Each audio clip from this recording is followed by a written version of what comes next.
So good morning, everybody. I want to welcome you to the October 26, 2021 meeting of the Calvert County Board of Commissioners. At this time, I'd like to ask Pastor Robert Kendall to come forward and give us an invocation. Morning, Pastor. Good morning. Morning. Let's pray. Our Father in heaven, hallowed be your name. We pause to just acknowledge you as God over all. We pray that your kingdom come and your will be done, not ours, but yours. God, I pray that you would give us today our daily bread, whether we need wisdom, whether we need strength, financial provision, whatever it may be, would you provide what we need today? And God, I pray that you would forgive us our sins as we forgive those that sin against us. Through the death and resurrection of Jesus Christ, you have forgiven us, and you've called us to in turn forgive others, and I pray that we might be able to do that. I pray that you would not lead us in temptation, but that you would deliver us from the evil one. And God, I pray that in all things that take place through this meeting, in this county, in this state, and in this country, God, that you would receive the glory and the power now and forever. In Jesus' name, amen. Amen. I pledge allegiance to the flag of the United States of America and to the republic for which it stands, one nation, under God, indivisible, with liberty and justice for all. So thank you, Pastor Kendall. I forgot to mention Pastor Kendall's from Friendship Community Baptist Church in Dunkirk. So thank you for coming and joining us today. Next item on the agenda is to approve the agenda. Are there any additions or corrections? Hearing none, the chair would entertain a motion. So moved, Mr. President. Second. So I have a motion and a second to approve the agenda. Discussion on that motion. Hearing none, all those in favor say aye. Aye. Opposed, motion carries. Next item on the agenda is public service announcements. The only thing I can think of is Halloween's coming up this weekend. We want you all to watch as our children are out in the neighborhoods trick-or-treating, and make sure you're careful and be safe. And that's all I have. So the next item on the agenda is the Sheriff's Office swearing in for new deputies. It's always a great day when we swear in new deputies, right, Sheriff? Yes, sir.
Raise your right hands, and you're going to repeat after me. I state your name. I, John Ashley. I, Tyler Bowen. I, Dylan Santos. I, Sean Henderson. I, Brian Hudson. I, Ryan Jones. I, Richard McCord. I, Corey Mister. I, Joshua Newton. I, Antonio Tavares.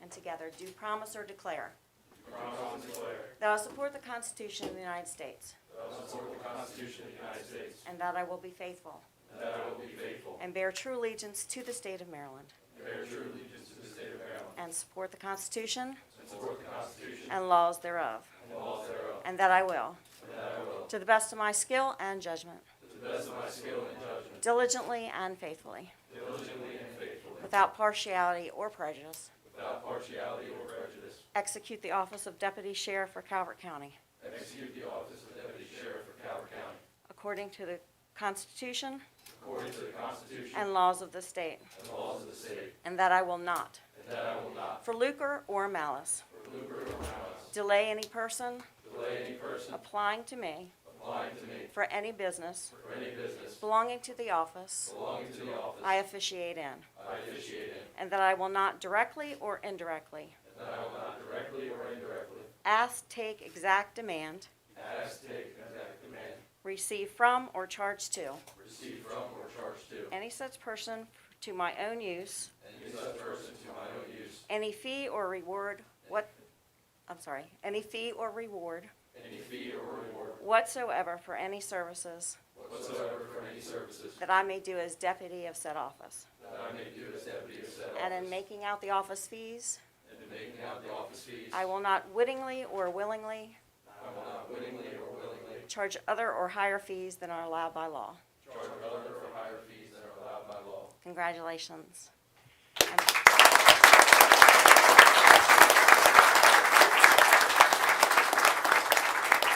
Thank you, Kathy. You want to have them sign it now? Can they wait? They can wait, I'm gonna put it right over here on this table. Okay, when you get done, make sure everybody signs your oath.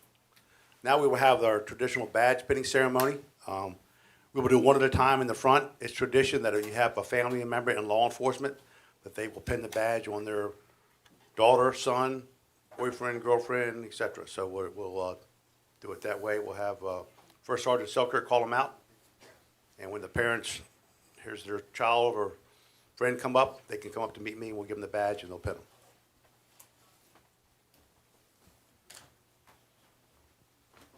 Okay, good morning. First deputy is going to be John Ashley, pinned by Sheriff Mike Evans.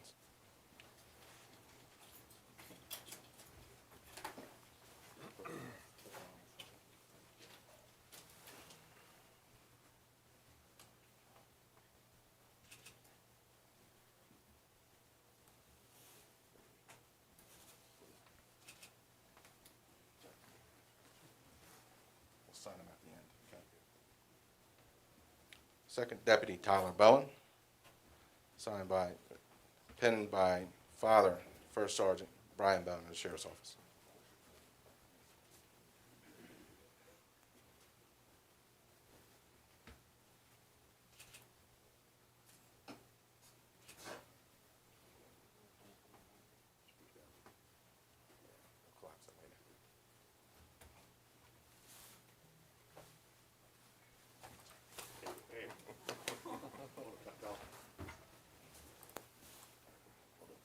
Thank you,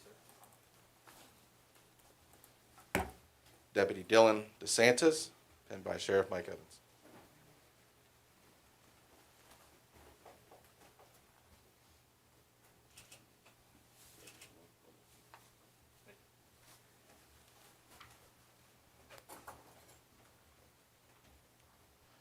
Deputy Sean Henderson, he will be pinned by his father, Dennis Henderson, retired Suffolk County police officer.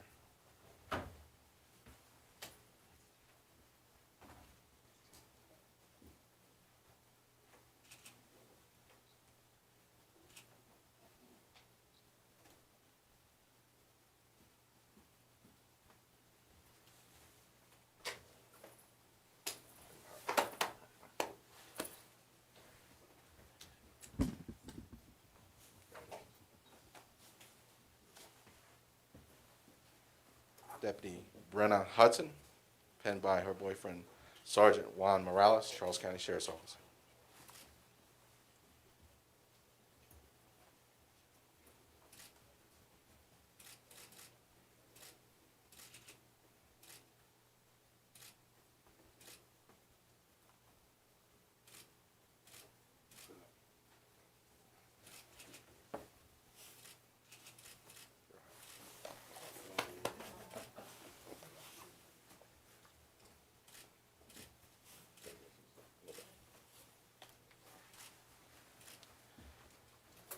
Deputy Ryan Jones, pinned by his father, Captain Bobby Jones, Sheriff's Office.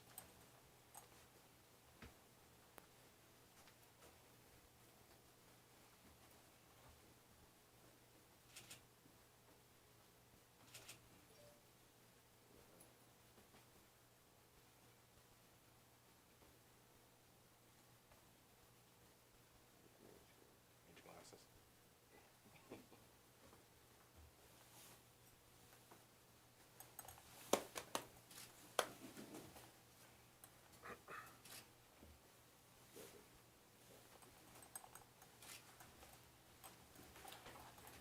Deputy Rick McCourt Jr., pinned by his father, Calvert County Sheriff's Office Sergeant Rick McCourt Sr.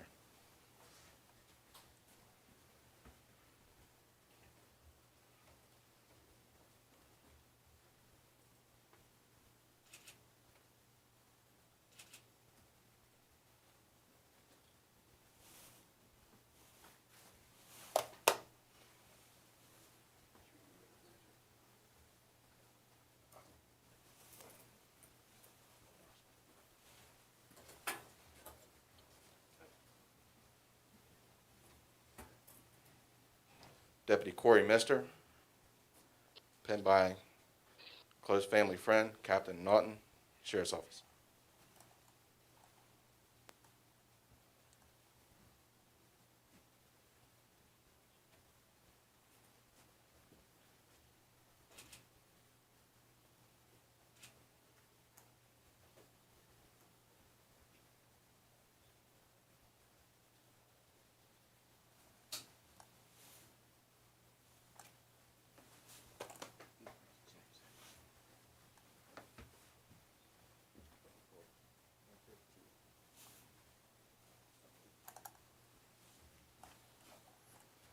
Deputy Joshua Newton, penned by Sheriff Mike Evans.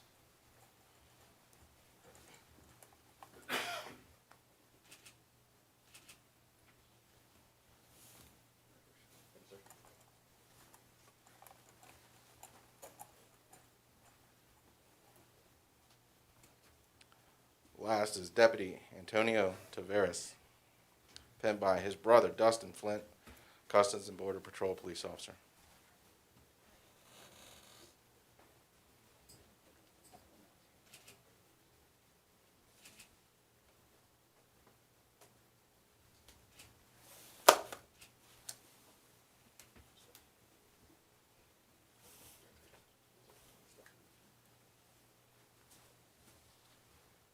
Ladies and gentlemen, let's give them a round of applause.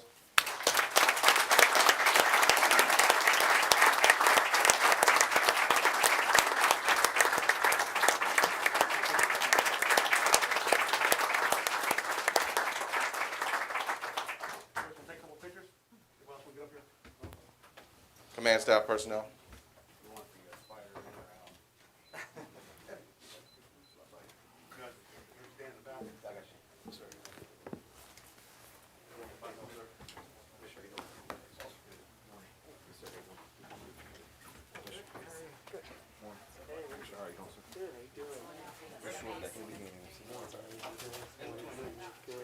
Well, Bill.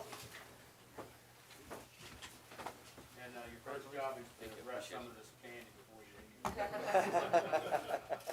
All you, sir. One more coming, one more coming.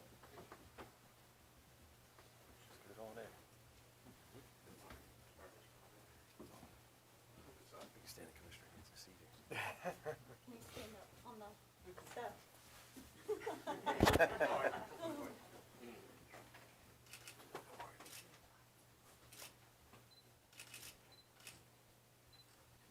Never felt so protected. Man.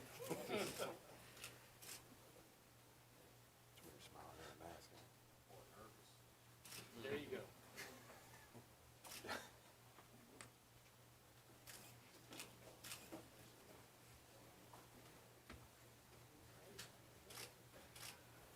New deputies, kind of work your way, starting down there to shake the commissioner's hand, and then come sign your papers. Thanks, buddy. Yes, sir, thank you. Congratulations, sir. We're going down. Woman, let them stay.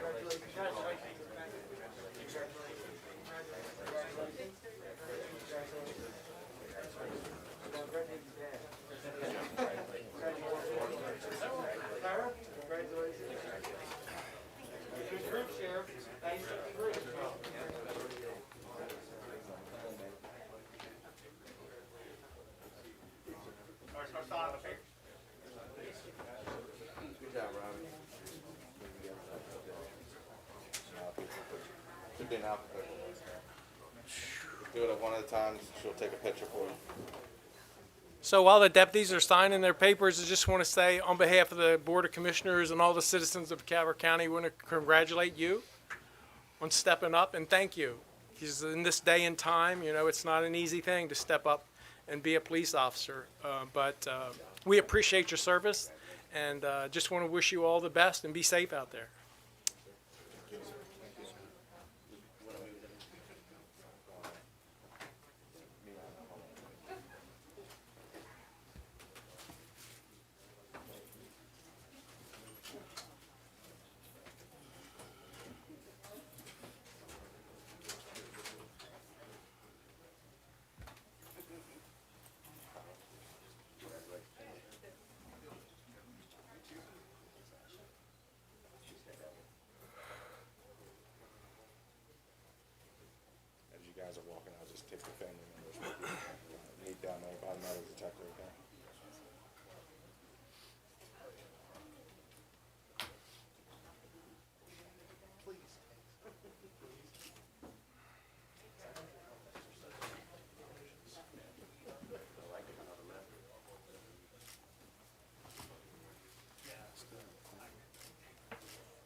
take $5 for it.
Yeah.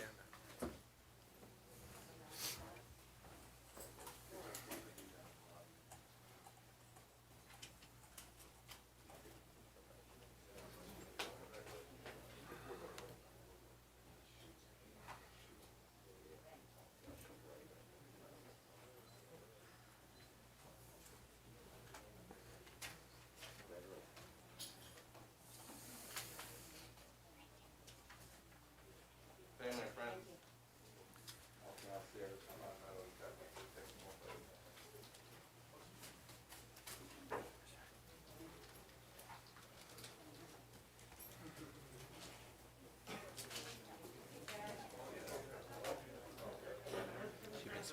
Can't get that candy out of here, huh, John?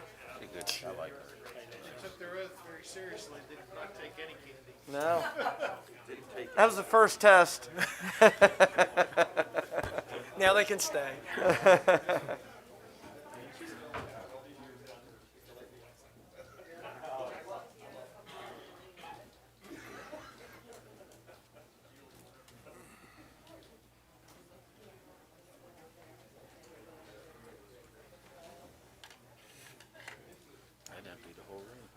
Yeah. Well, we lost our entire audience. Yep. I know, right? I know, right? Must be So tough. add some more candy for you at the end.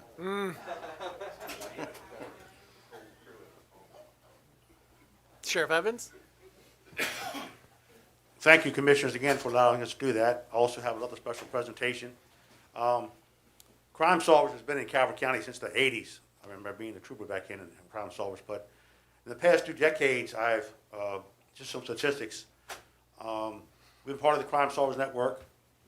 We receive information from the community, and sometimes it takes a little encouragement for the citizens to step up.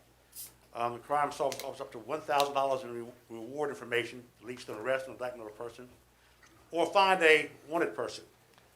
One particular case that was resulted in 2015 was information was provided and Crime Solvers paid, and 2 homicide subjects were arrested and eventually convicted, and Crime Solvers helped immensely. They're helping immensely now with wanted persons we give a hard time finding. So these 2 gentlemen have over 60 years together in this business, 25 and 35, and we'd like to honor them with an honorary Sheriff Deputies badge, strictly for their collection, and that are Ronald Lee Barnes and Charlie Mister. Please come up.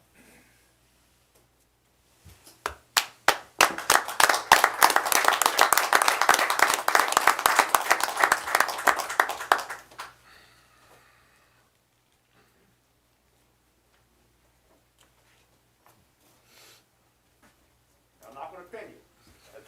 Thank you so much. Thank you, Sheriff. Appreciate it. I'm not sure the police want to say anything too. Thank you.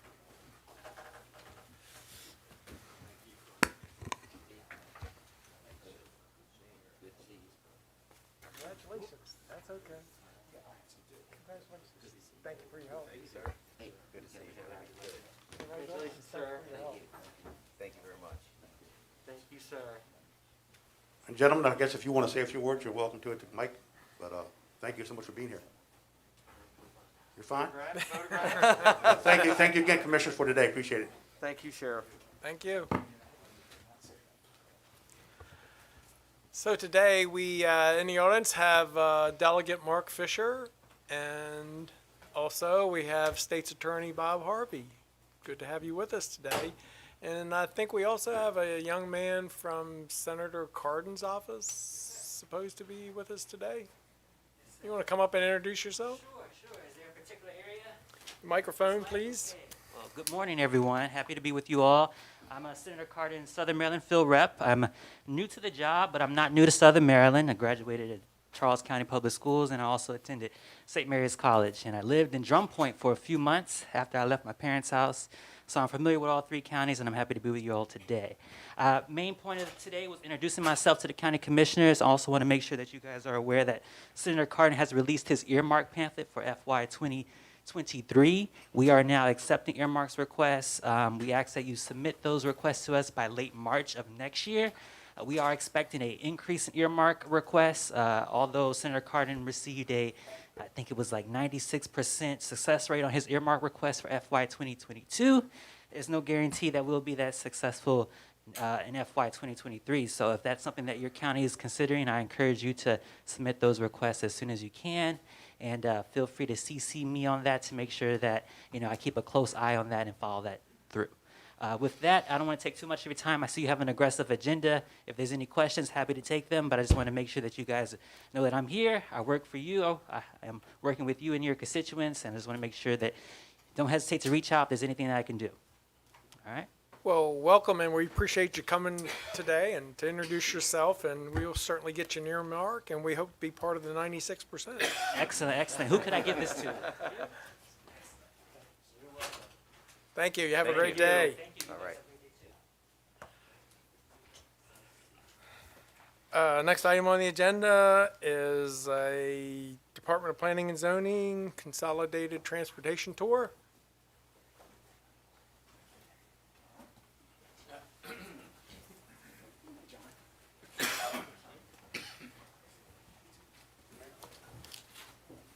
Good morning. Morning. I'll wait for Tamara.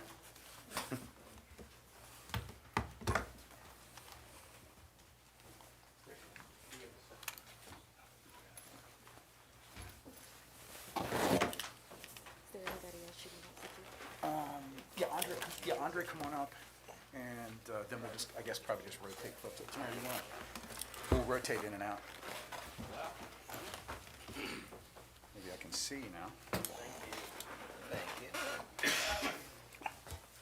Thank you. Oh, anyway, Andre. Huh? No, can't.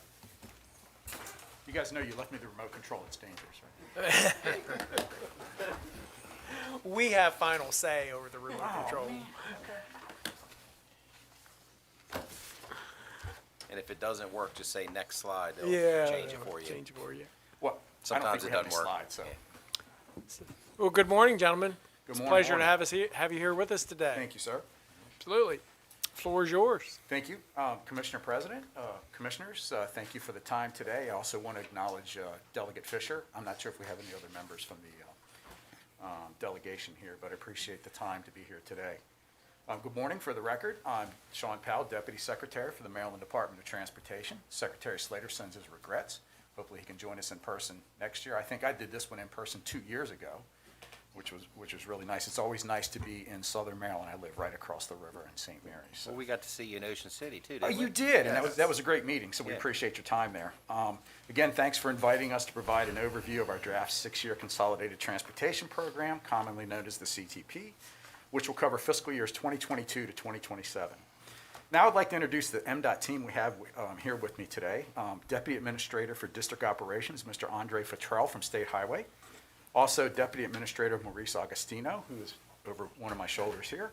And then Acting District Engineer Kimberly Tran, who is transitioning into that acting role now that Ms. Johnson has sought newer opportunities.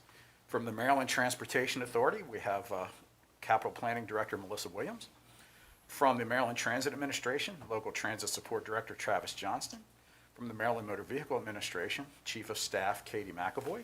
From the Maryland Aviation Administration, Regional Aviation Assistance Director Ashish Solanki. Also joining us from the Secretary's Office is Director of Government Affairs Pilar Helm and Regional Planner Dan Janisek. So as we know, 2020 was a challenging year for everyone. The COVID-19 pandemic led to record decreases in travel and a significant drop in revenues for our Transportation Trust Fund. The good news is those trends have recovered in recent months. Today's travel volumes have reached and in some cases surpassed pre-pandemic levels in 2021. During the peak of last year's stay-at-home order, traffic volumes dropped by more than 50%. During the peak of last year's, in the second week of October, traffic on Maryland highways was down just 6% compared to the same period in 2019. On the other hand, Maryland's economy is recovering and a supply chain trying to meet growing demands. We saw statewide truck volumes up 15% compared to the same period in 2019. At Maryland's toll facilities, transactions for the second week of October were down just 2% compared to transaction volumes for the same period again in 2019. During the peak of the stay-at-home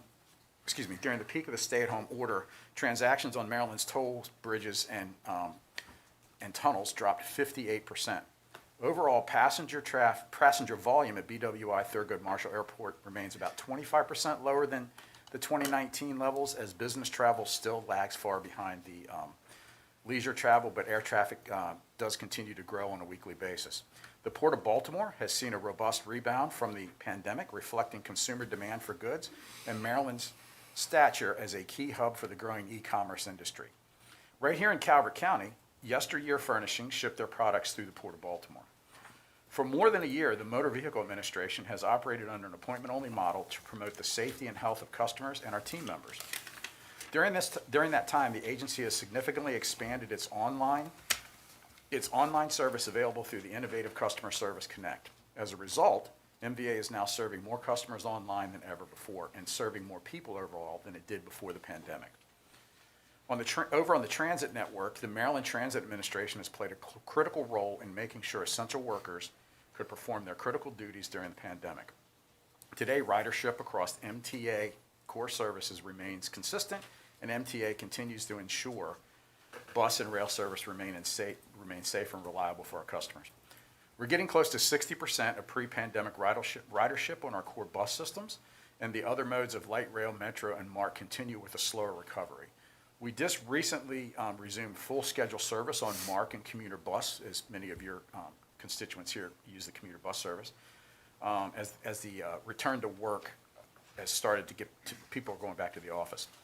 Shifting over to the details of the CTP, you'll find this year that we're pleased to announce that our draft FY 22 to 27 CTP totals approximately $16.4 billion. That's over $1 billion more than last year's CTP and is on par with the $16.4 billion that CTP that was passed in fiscal year 19 to 2024. The final FY 21 to 26 at CTP was $15.2 billion. The largest drivers of this increase include an influx of COVID relief funds of about $841 million and revenue changes of about $488 million. The largest components of the revenue have been the motor fuel tax at about $255 million and the titling fees of $213 million. The CTP will focus heavily on system preservation, delivering major projects, and planning and engineering for the future. Just as important, the CTP will allow our transportation system to contribute directly to Maryland's economic recovery. More than half of our budget, about $8.2 billion, is going towards system preservation. This funding is critical to bring bridges, rail, port, and the airport facilities and other infrastructure back into a state of good repair.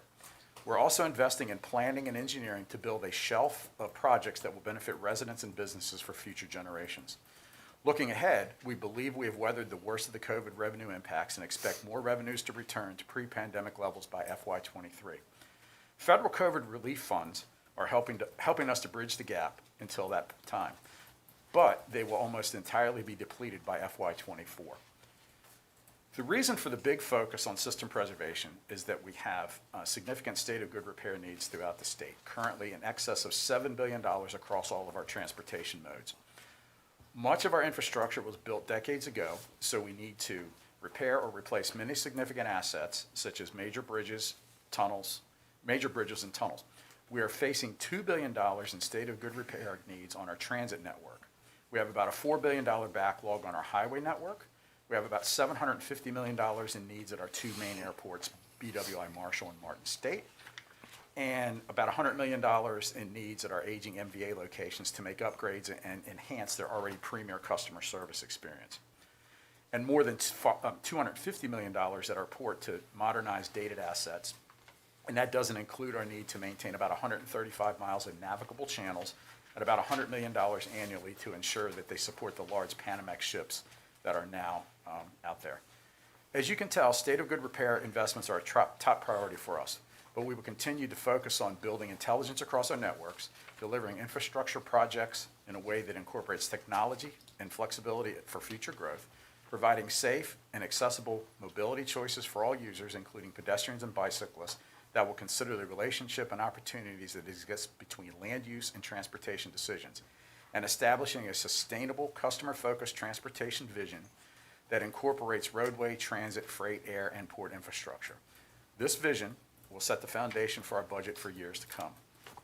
A big part of how we will deliver that vision will involve continued and additional investment from our federal partners. As you heard the Senator's aide here, we'll be hitting them up for money. And as I'm sure you've heard, Maryland received significant funding from the Coronavirus CARES Act and the CRISA Act, as well as the American Rescue Plan of 2021. We're closely tracking all the actions in D.C., and our teams are ready to deploy any additional federal funding to help strengthen our system. Recently, Governor Hogan announced $16.8 million in grants to support bicycle, pedestrian, and trail improvements through 42 projects across the state. The town of Chesapeake Beach will receive a Transportation Alternative Program grant totaling $160,000 to complete the design and connectivity upgrades to Beach Elementary School. Those upgrades will include sidewalk connections along Maryland 261 from Old Bayside Road to Chesapeake Village Boulevard along Bayside Road and from Maryland 261 up to F Street. At this time, I'd like to turn it over to our transportation business units who can provide more updates on important projects and other initiatives going on throughout the state. And now I'll turn it over to my good friend Andre Futrell from the State Highway Administration. Good morning, Good morning. President, Council, Commissioners.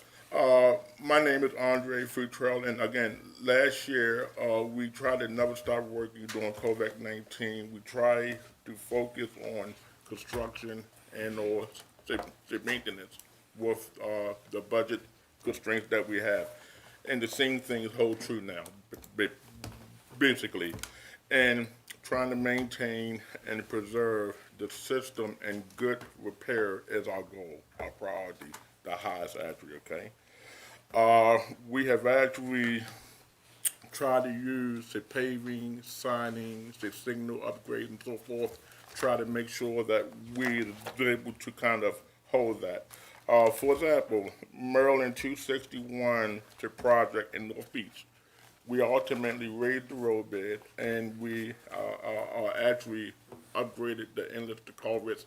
And now to date, you have 2 10-foot lanes and also 2-foot shoulders.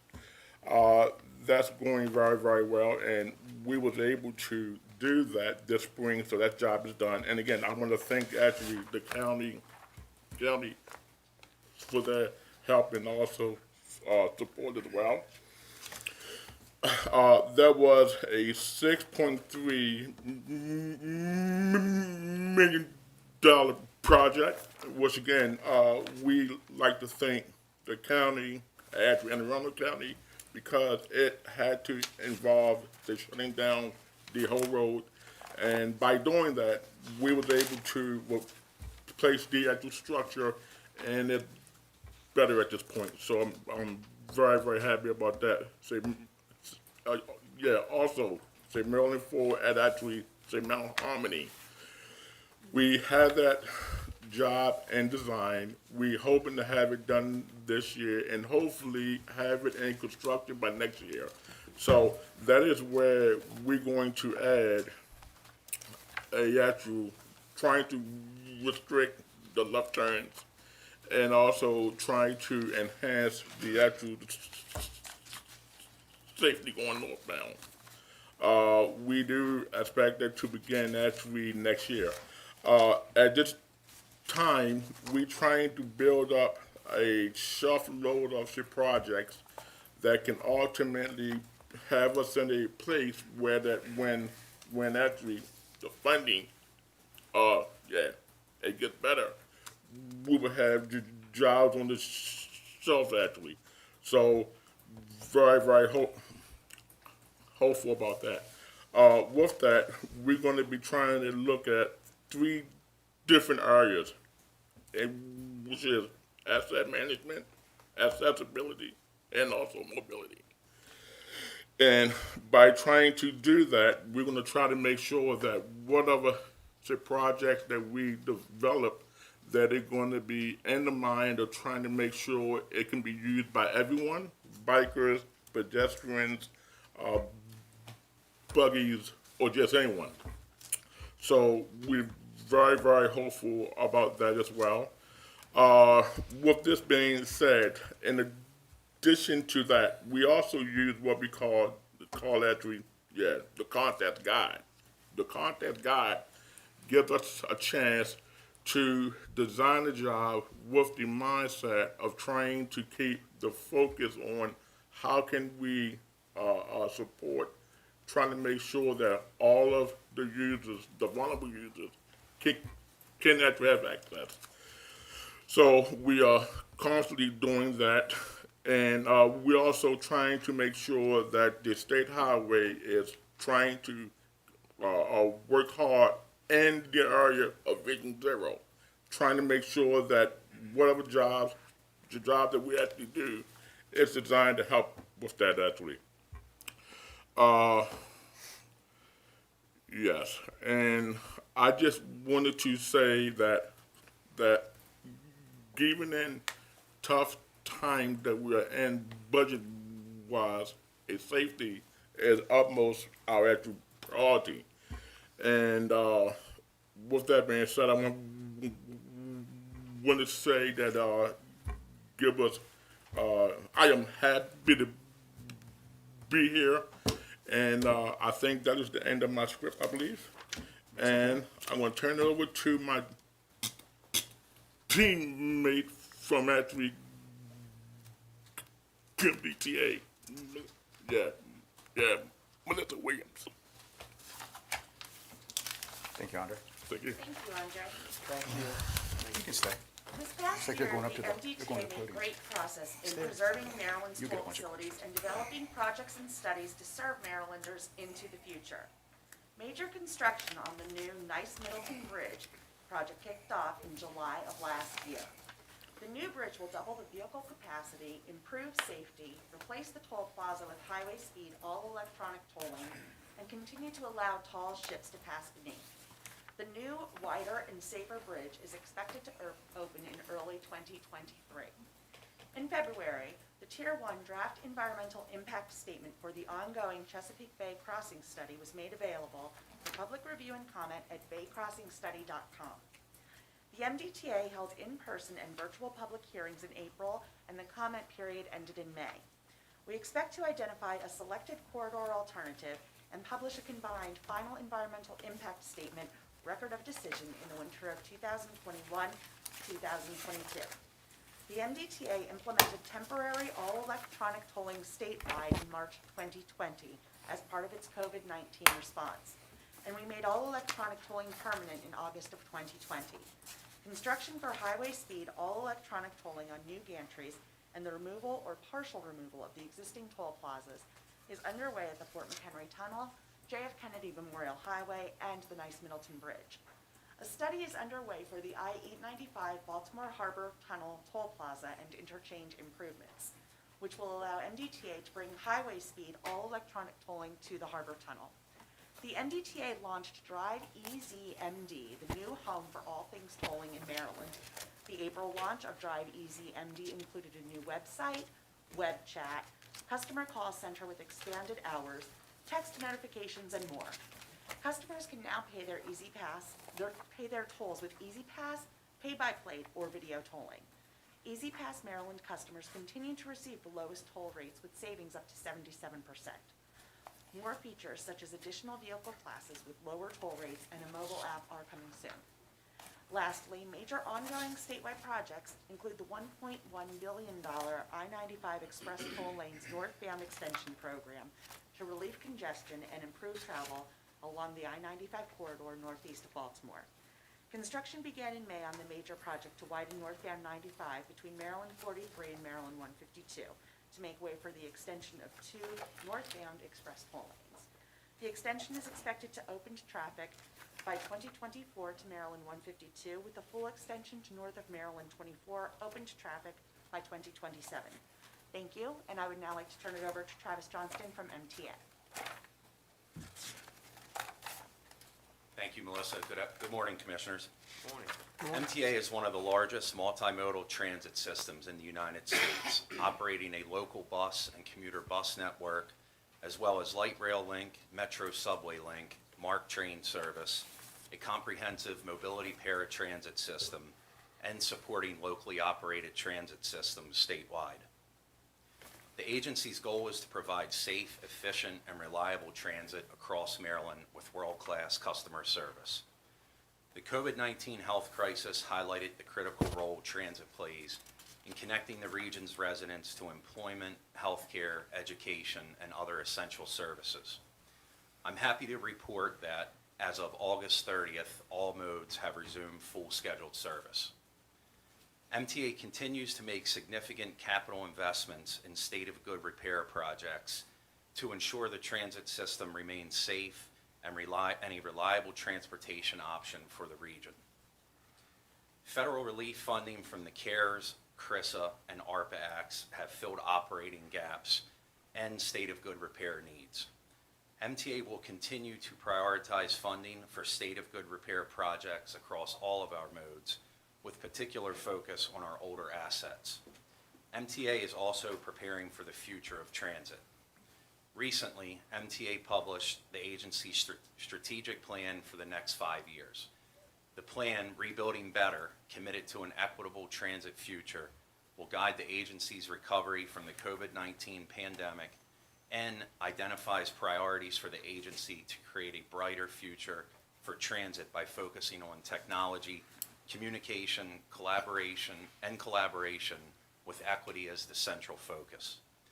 These commitments build upon the strong foundation and progress MTA has established to improve the transit experience and system reliability for our riders, including recognition as the safest transit system in the United States for the last 7 years, implementation of Charm Pass mobile ticketing, improving bus reliability with dedicated bus lanes, and expansion of real-time information to MARC train and commuter bus. The full plan is currently available on the MTA website for review. MTA is also undertaking the first 50-year statewide transit plan. The draft plan is expected to be available for public comment by the end of this year. Building upon existing regional and local transit plans across the state, the plan will outline a 50-year vision for transit in Maryland and help define transit needs across the state for future generations.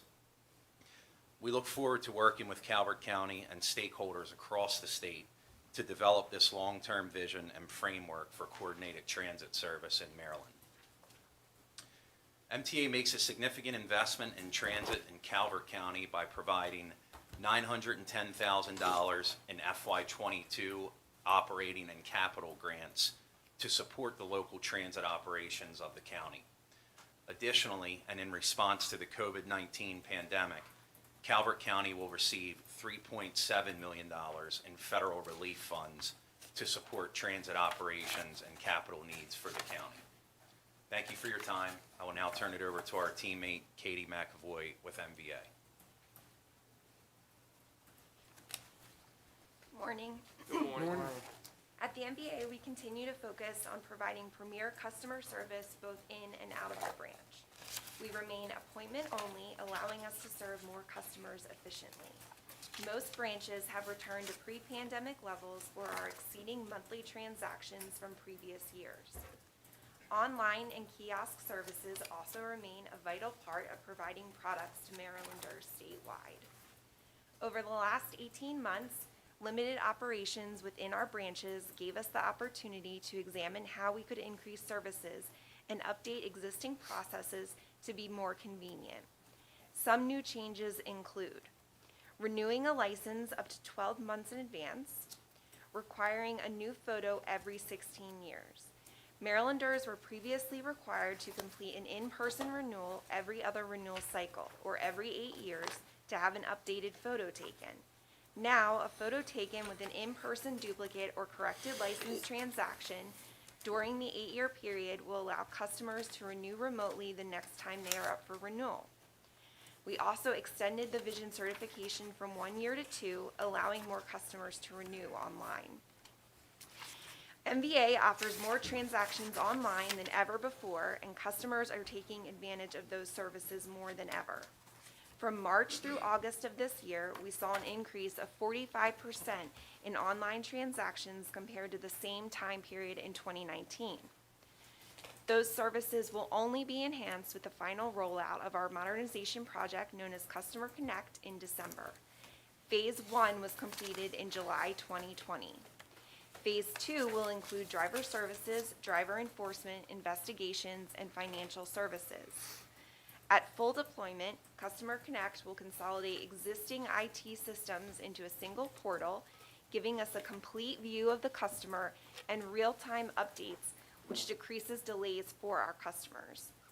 This also means greater access to their information online and a more secure product with the implementation of the Maryland ID, which is a randomly generated number that will protect a customer's personal information.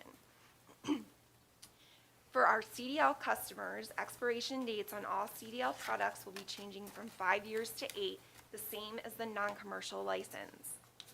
We are still moving forward with Real ID, ensuring every Marylander is prepared for the new deadline of May 3rd, 2023. Currently, 84% of Marylanders are Real ID compliant, which is one of the highest rates in the nation. The MVA and its partners also remain committed to developing solutions to save lives on our roadways.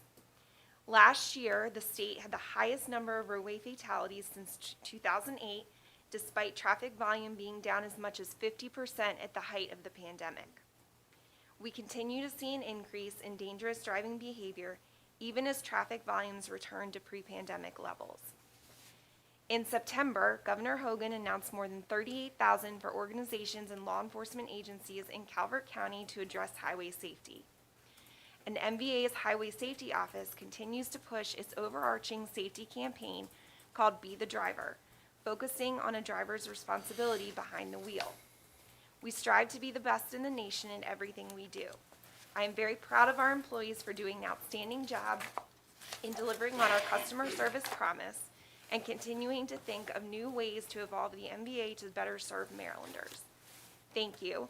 I will now turn it over to Ashish Slowanki at the Maryland Aviation Administration. Commissioners, good morning. Pleasure to be with you this morning. Brief you on the Maryland Aviation Administration. Throughout the pandemic, even at Aviation Administration, we've worked with both state, federal, as well as our partners throughout the airport to provide customer service and to our employees a safe operating environment. Our airport communities remain focused on providing this safe travel to all of our users. In fact, the strong recovery we have experienced reflects the confidence that our customers have in the increased travel to expect safe and comfortable travel services. We'll share with you an example. First, within the metro area, we lead the region in return to service in terms of capacity and, in terms of passengers returning to flying.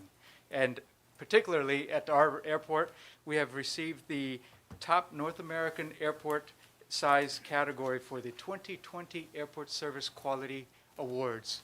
Now, this program is a national and actually an international awards recognition. It recognizes the service that airports provide for our service for our customers.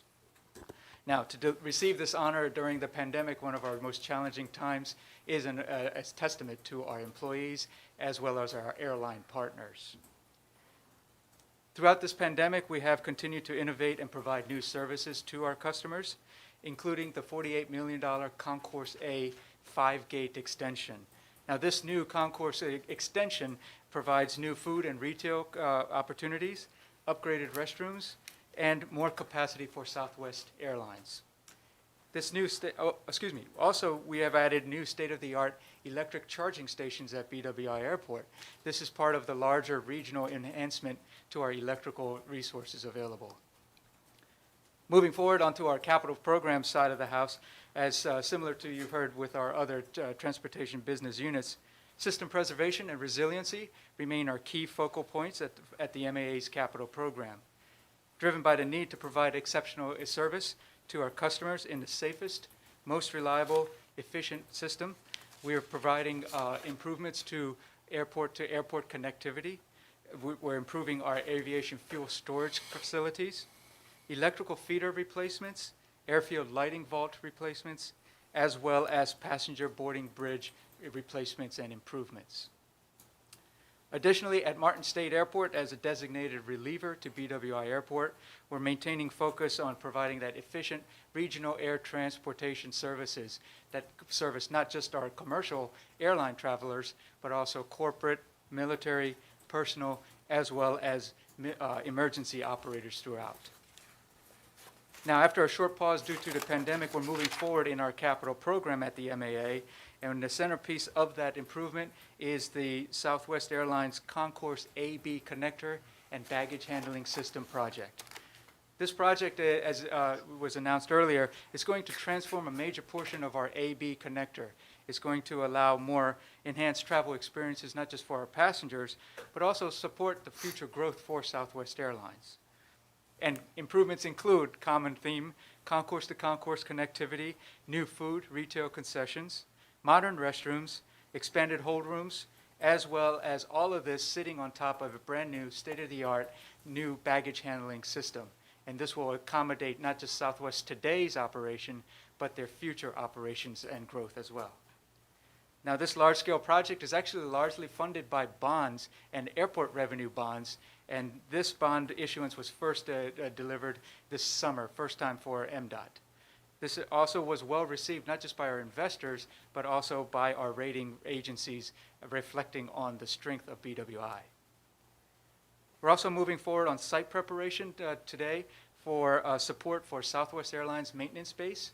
This maintenance base is the first in its Northeast corridor, and it's a testament to Southwest's commitment to BWI and their future in partnership with us here at our airport. Lastly, in comment through our statewide aviation program, we also support 35 public use airports throughout the state and the state of Maryland. Mdot MAA will provide $1.6 million in airport improvement projects for improvements of all the airport infrastructure statewide. Now, in conclusion, as this global industry continues to recover and rebound across MAA, across the state, we are working to provide excellent service and convenience for our customers, not just at BWI Marshall and Martin State, but also statewide. So now it's my pleasure to turn it back over to Sean. Thank you. Thank you, sir. First of all, it was great to be invited today when you had the swearing-in ceremony for 10 new deputies. That's really exciting. When we do these tours, last week we were on the Eastern Shore, and there was a community awards presentation, so we get to see a lot of cool things, and seeing 10 deputies added to Sheriff Evans' roster is exciting. So congratulations on to them and you as well for having them there. So we'd like to thank you for this opportunity to make our presentation today, and I'll turn it back over to you, Mr. President, for any questions, comments, or what have you. Good. Thank you. There's a lot of information there that we gathered today, and we appreciate the opportunity to meet. And I'm sorry Secretary Slater couldn't make it, but I understand commitments of a secretary. So it's a pleasure to have you all here today. Yeah, you do understand those probably firsthand a little bit. I do have a little bit of experience in that, but it's a lot of commitment. So we do appreciate that. So the first thing I just want to highlight is the Thomas Johnson Bridge, as you know, is our highest priority. Sure. There is talk in Congress of infrastructure money that can move out to states. And but what we need the state to do is prioritize the Thomas Johnson Bridge, because without it being a priority, it will never get federal funding. Mm-hmm. So I don't know what's currently on the state priority list, but we would I greatly appreciate some movement to get that bridge prioritized so that we can get some federal funding. Absolutely. I don't want to keep repeating. You've heard this over and over again. That bridge is very important to Calvert and St. Mary's counties. Sure. emergency evacuation if something were to happen. The citizens that we have working in Calvert that work at the base and all those subcontractors that supply the base needs, it's very, very important. And that bridge, you know, it's starting to get some age on it, and there have been some issues over time, and we don't want to see a catastrophe happen one day, how that can impact people's lives. So, Yeah, understood, sir. And as you, me being a St. Mary's County resident and having my office right next to the secretaries, we chat about the Thomas Johnson Bridge quite often. So, and he remembers it fondly from his time in the planning division at SHA, and then as he worked his way up, and even having discussions with then Commissioner Clark with plans rolled out in the store and going over a whole bunch of stuff. So, it's top of mind for Secretary Slater as well. We are trying to find innovative ways to make that happen, you know, along with many other projects across the state. So, you know, well taken. We'll get the same feedback from St. Mary's when we get over there in about 4 hours. So, yeah, we do appreciate that, but know that we are trying to turn over every stone and see cushion that we can to find some money. So, maybe the new bridge could be shorter and wider, and yeah, I mean, you know, that's one of the things, you know, and I'll discuss this in St. Mary's, but there's talk of $1 million for like a corridor study over there, you know, so we'll have to see how we can best leverage all of that and get things prioritized. But yeah, that was one of the things that I discussed with the secretary before we left the office yesterday. So it is definitely on the top of the radar for us and among all the other projects that are up there. Hopefully that money will come through and we'll be able to. because hasn't there already been money allocated to do a study or? Well, there's $1 million that has been identified as in the bill, in the current transportation bill. Obviously, it hasn't passed yet. You see all the back and forth in Washington, so we'll see what happens there. The NEPA study is complete on the bridge. You know, we had the finding of no significant impact, so we have that piece done. Secretary Slater actually saw that all the way through to the end, and that was, you know, one of the things in his holster that he really enjoys having there. So that being finished is a big step. So, but yeah.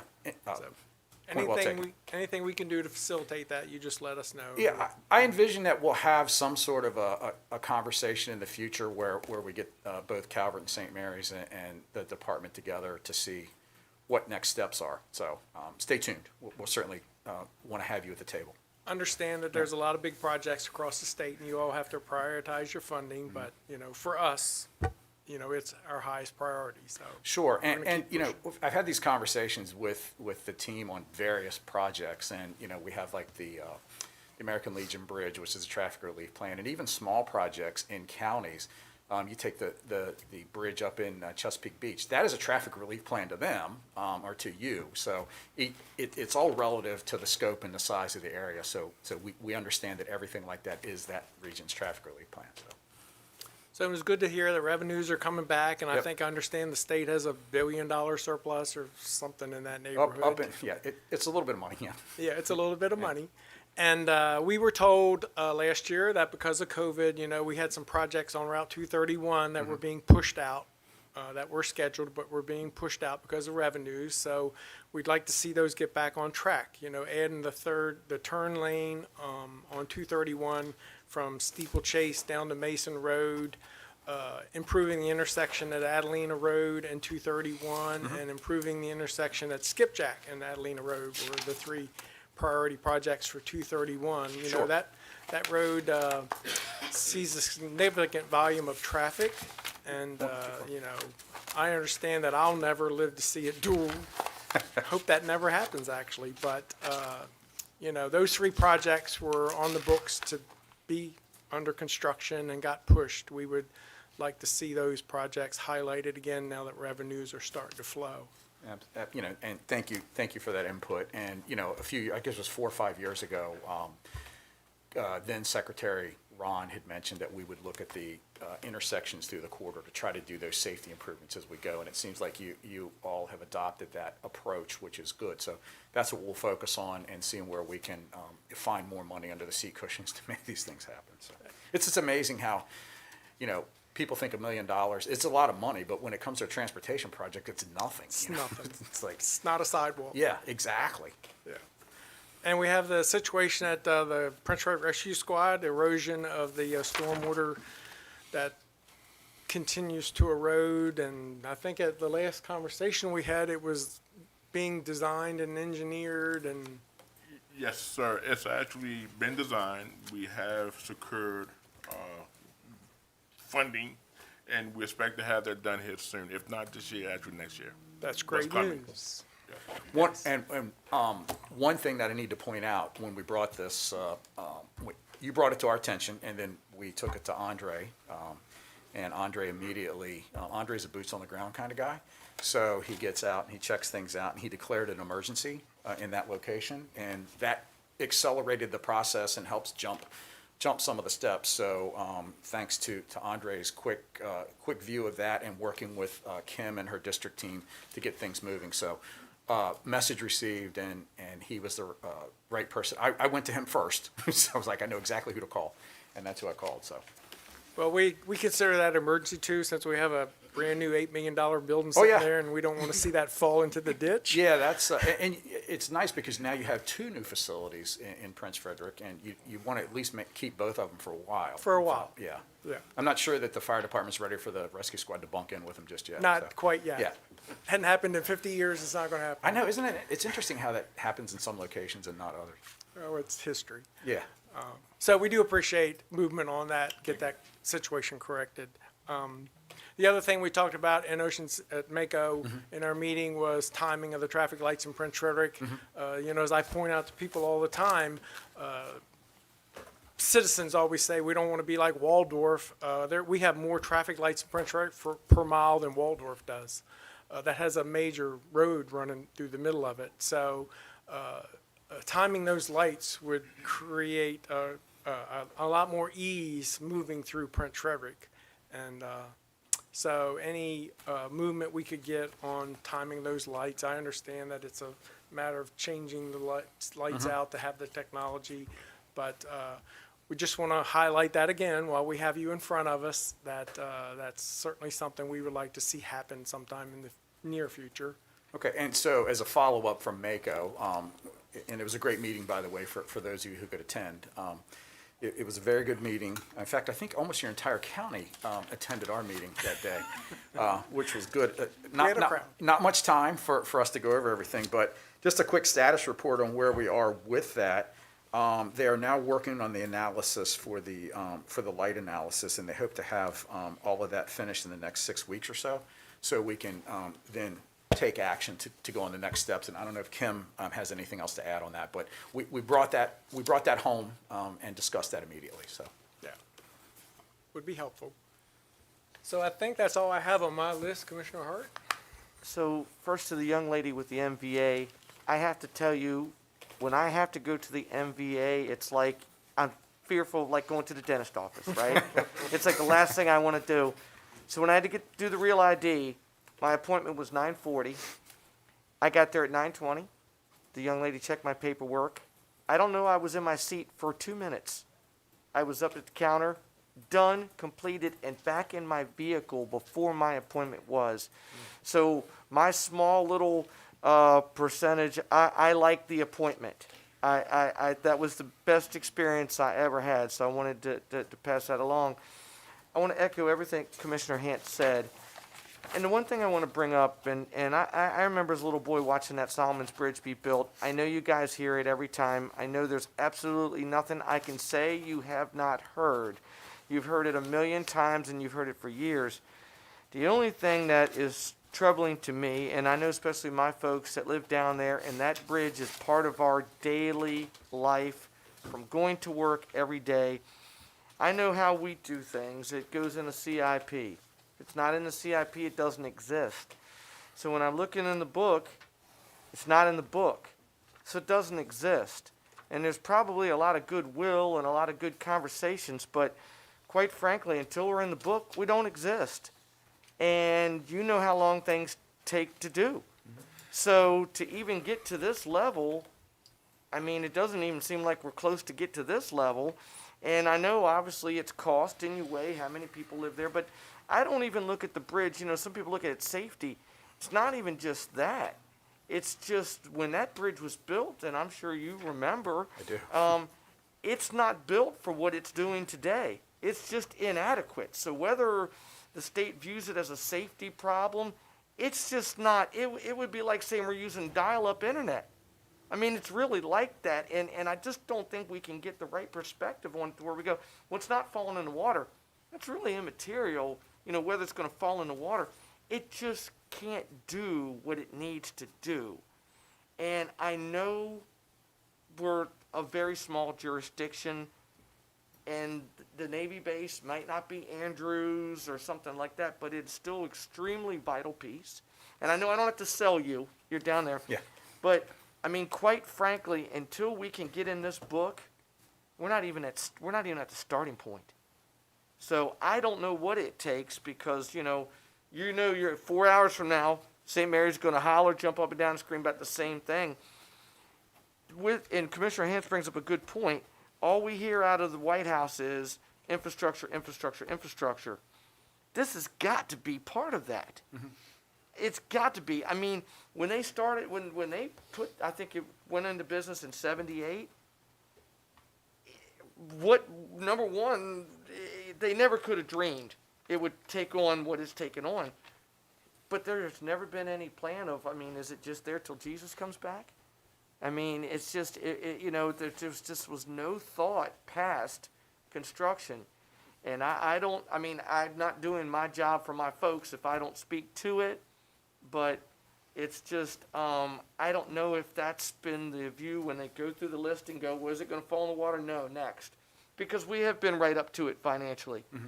But this is a golden opportunity, of maybe a once in a lifetime of transportation bill to be this big of infrastructure. That bridge has got to be there. If it's not, Maryland as a whole is really missing out. It's really letting something go past us if it's not there. Understood, sir. Totally understood. In fact, during the last General Assembly session, we worked with a lot of the members of the delegation to have several bridges and things added to a funding formula for like the loans that we do for for the nice Middleton Bridge. So that fell through. They started to add a bunch of things to it, and they kind of watered it down a little bit. So we did make an attempt there. Delegate Clark and Delegate Fisher were really pushing, and Senator Bailey as well. So, and Senator Jackson. So you know that they were working to try to get things moving there. So, but understand where you're coming from. Having also living on the other side of the bridge, I totally get it every day. I've been under it fishing and everything else. And you can still hear it going across. Exist. Understood. I mean, and I think, if you had a magic wand, I'd be driving over it right now. I truly believe that. I believe intent is there, but until we can get here. Sure. And my folks sitting there watching this at home, you know what they're hearing? Yep, we're not getting a bridge. And that's really all I don't say all they care about, but that's a significant piece. Because every single day they go to work, there's commerce over there, and one accident, one breakdown, any incident, there is nothing. And I know you know that. You're down there. So sure. I just be remiss if I didn't reiterate it, and I think Commissioner Hans touched every point. No, and thank you. And as always, we appreciate feedback. And again, we want to work collaboratively to make things happen. So, just like I said, stay tuned. Hopefully a big Happy Gilmore check will come down and we'll be able from the feds. Mr. Weems? Yes, sir, Mr. President. I want to thank everyone for coming in today. And I know this presentation is on a macro level, and I understand we have the shroud of the pandemic in the background. I just want to touch on a couple points on the micro level from concerned citizens here in the county, and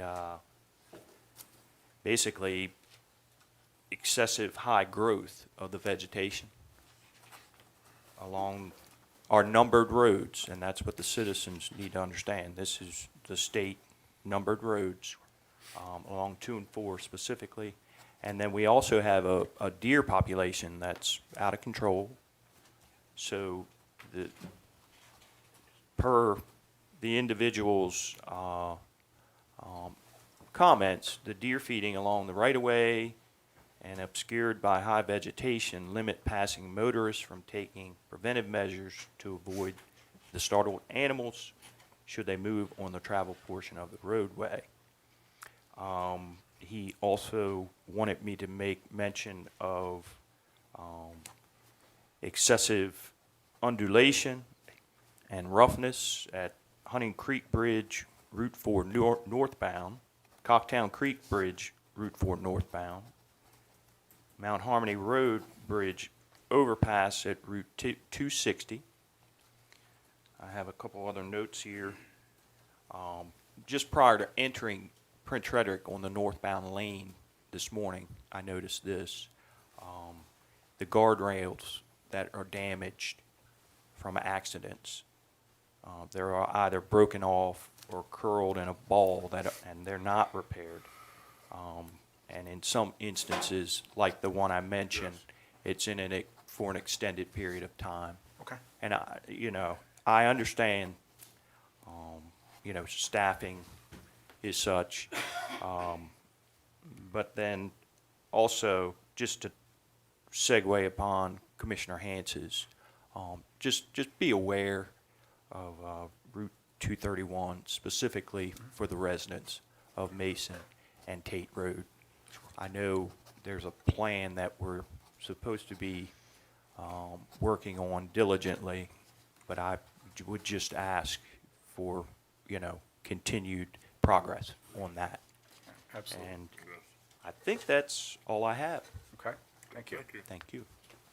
I saw Andre writing down all of the vegetation and guardrail issues, so And I know that'll be right. takeaway. Right. Yes. Yeah. We appreciate that. He brought a weed whacker with him in his truck. Well, yeah, we do have a little time in between the meetings. So, Yeah, right. But, no, I mean, and we worked on a project in St. Mary's County where it was a quality of life issue not too long ago for the residents. And a lot of times, we don't know about things, and we don't know Sure. until we know. So bringing these to our attention at meetings like this, or picking up the phone and calling Kim or what have you, is a perfect way for us to be able to address that. So I know that Kim is open and accessible from a district level, and even your folks over in the Prince Frederick shop. So we don't like when things like that happen. So we will make the review it and do the necessary adjustments. So thank you, Commissioner, for bringing that to our attention, bringing those issues to our attention. Indeed. Nothing? Okay. Delegate Fisher. Wait. This is your meeting, right? It's my meeting. Hey, Sean, how are you? So it's a pleasure to be here. Thanks for having me. As you know, I don't come here very often, and when I do, it's because it's usually something that's pretty important. I figured that's why you were here. That's right, that's right. And I just saw... I thought it was me. For the record, I just saw President Hantz yesterday harvesting the farm right next to me, so it's kind of a great thing about Calvert County. I am going to just repeat a couple things, and that is on 231, the intersections that Commissioner Hantz mentioned. This letter was shared with everyone, so it's not a secret. Just to give you an idea, when you're stopped on Adelina Road or Seagull, when you're stopped on 231 to turn onto Adelina Road, or you're stopped on 231 to turn into Seagull Beach Road, just as two examples. State Highway actually did a study years ago, and they were shocked to find that people are coming behind you at the rate of in excess of 50 miles per hour. That's a guaranteed fatality. And the reason that's an issue with 50 miles an hour is because there's no real lane to pass you. People are passing you in, of course, the shoulder. And so all of these intersections on 231 have been in your list for many years. We really need to do something about this, and I think it's great that you guys make this presentation and tell us about what's happening to the rest of the state, but I think it's high time that we fix these intersections here in Calvert County, as much as we care about what's happening in the rest of the state, because we do.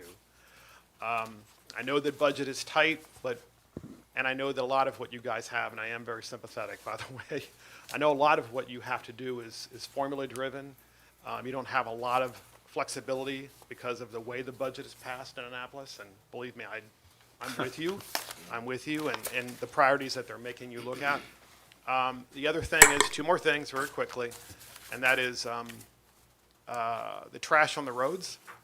It's increasing significantly. it's really kind of shameful to see that. It's not State Highway's fault that that's there. Someone else put it there. But I do think that we need to maybe think about, as one of your requests to the delegation, of significantly increasing fines in Calvert County for littering, throwing trash on the street while walking, or throwing trash out your window. That all started, in particular, honestly, as soon as Chick-fil-A was built. I mean, you just see trash everywhere. Hate to say it, but it's true, as much as my kids like Chick-fil-A. But we're not blaming anybody here today. We're not blaming anybody. General no. trash. But obviously, once it's there, it has to be picked up, and it would be nice to have some sort of enforcement mechanism rather than just saying, hey, we have to pick it up. And then lastly, the vehicle emissions program. I've talked about this before. It'd be great to have your team, Sean, advocate to eliminate it. As you well know, it's a complete and utter waste of tens of thousands of hours of taxpayer time to go to take their car to have it tested when it's really not being tested. Modern vehicles don't need their emissions tested. And let's just assume that they do. As a pushback, there is technology in place now that all of the major manufacturers will be happy to put in at virtually minimal cost. And with your iPhone, you can self-report what your emissions are to make sure that you are complying. I know it's a moneymaker for the state, but enough already. With wasting our time, out of all the vehicles I've had in Calvert County, out of all these years, I've never had a fail. So it's a big waste of time. It's a big waste of money. I know it's a moneymaker for the state. Too bad it needs to be eliminated and sold off. And we can use technology to fix that problem once and for all. So having said that, thank you, commissioners, all of you. I appreciate it. Thanks for pushing this. Yes, sir. Yeah, one question, Thank you, Mark. Delegate. I know in St. Mary's County, they don't have the emission station. So who makes that decision to get rid of it? Because I'm on board with that. So I agree. that would be legislation. The state could, and the department could put in legislation if it wanted. And the governor could back it. And one of the good backstops with the environmental community, and I support this, is, well, there's technology that exists right now so that, as I mentioned, you could just use your iPhone and upload it and so forth, and there would be no fee involved. And there would be no waste of time going to these stations, and these stations could be sold off for surplus property to the private sector, because clearly it has long since outlived its usefulness. So to answer your question, it would require legislation. Can that be put in by the delegates? It could be supported by the department, but ultimately the department is going to support it if the governor supports it. Do you have the bill ready to go for this session? Isn't it annoying? It's really an annoying program. And as I said, for the environmental community to underscore it, nothing's being lost here. You can still have the program without having to pay for it and waste your time to go to the station. So, Thank you, commissioners. Appreciate it. Thank you. Thank you. Thank you, Delegate. So I don't want to get accused of special treatment. If there's someone in the audience that just has a comment to make regarding Mdot transportation, I would allow that. Well, we're good. Great, So thank you. the only last thing that I Yes, sir. have for you is sort of related and sort of not related. I got contacted by a constituent who lives here in Calvert County a couple weeks ago, and apparently on October 1st, Mdot instituted new regulations for permitted loads. That the language that he sent me said every permitted load could only move at night, had to have a police escort, could not move on weekends, and there are other new requirements. That's a very burdensome requirement, because we have lots of excavating contractors have excavators that are over the wind limit, cranes, and they normally just call, say, I'm moving this piece of equipment, it weighs this, I'm going to go on these roads. They're provided with a list of bridges that they can't cross. They pay a fee, they move it. What prompted this change because that's a lot of loads. Are we hiring more police officers just to escort trucks? Because that's a lot of loads that you have now limited to nighttime only. Weekdays, not even weekends. Sure. What was the reason for changing that requirement for permanent loads, if you know? So I have an email with that answer, but I don't have access to it. I believe that our chief of staff had sent you a text or had reached back out to you with part of the answer I'm not sure if you received that or not, but I will follow up with you on that because I do have something for you on that. He did I send just me, can't remember it off the top of my head. he did send me follow-up that there's Okay. a meeting, public meeting being scheduled. You know, it might have been helpful to have a public meeting before you did the regulation. Yeah, I'm not aware of the public meeting, sir, but I will certainly follow back up with you. I mean, that's very burdensome and a hardship to our contractors, you know, Sure. trying to move commerce. I mean, all the permitted loads that come out of the Board of Baltimore, all the permitted loads that move every day across the state of Maryland now can only move at night. You know, there's always been requirements for certain loads because they're over the width, really overweight, that can only move at night. But those are special exceptions. But to take away that and open it up to every permitted load is substantial. Understood your concern, and I apologize, I didn't remember everything off the top of my head, but I promise you, I'd rather say I'll get back to you than just make something up. Me too. So, yeah. I'd rather you do that, You could because just I come- do that all the time. You could just come back in next week if you want. I could, actually, next Tuesday, that'd be perfect for my schedule. Right. Thank you. Well, we do appreciate, and if your staff would leave their contact information, so in the future, if we have issues, we can reach out to those individuals and don't have to Absolutely. go Yeah, through we'll channels. make sure that, she left. We'll make sure that she has it. But we really appreciate y'all coming in and providing the information. It's very helpful, and we look forward to working together. And Us as well, and thank you, commissioners. Enjoy the rest of your meeting. Thank and, you. Thank you. we'll Have see a great you day. Soon. Yeah, Probably see you at Winter Mako. probably.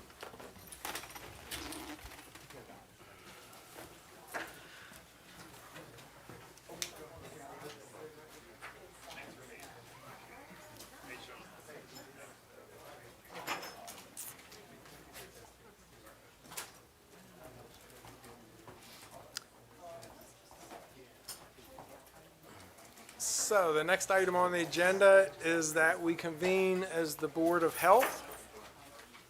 Mr. President, Yes, sir. I'd like to make a motion to recess the meeting of the Board of County Commissioners and convene a meeting of the Calvert County Board of Health. Second? Have a motion and a second that we convene as, suspend the meeting of the Board of County Commissioners and convene as the County Board of Health.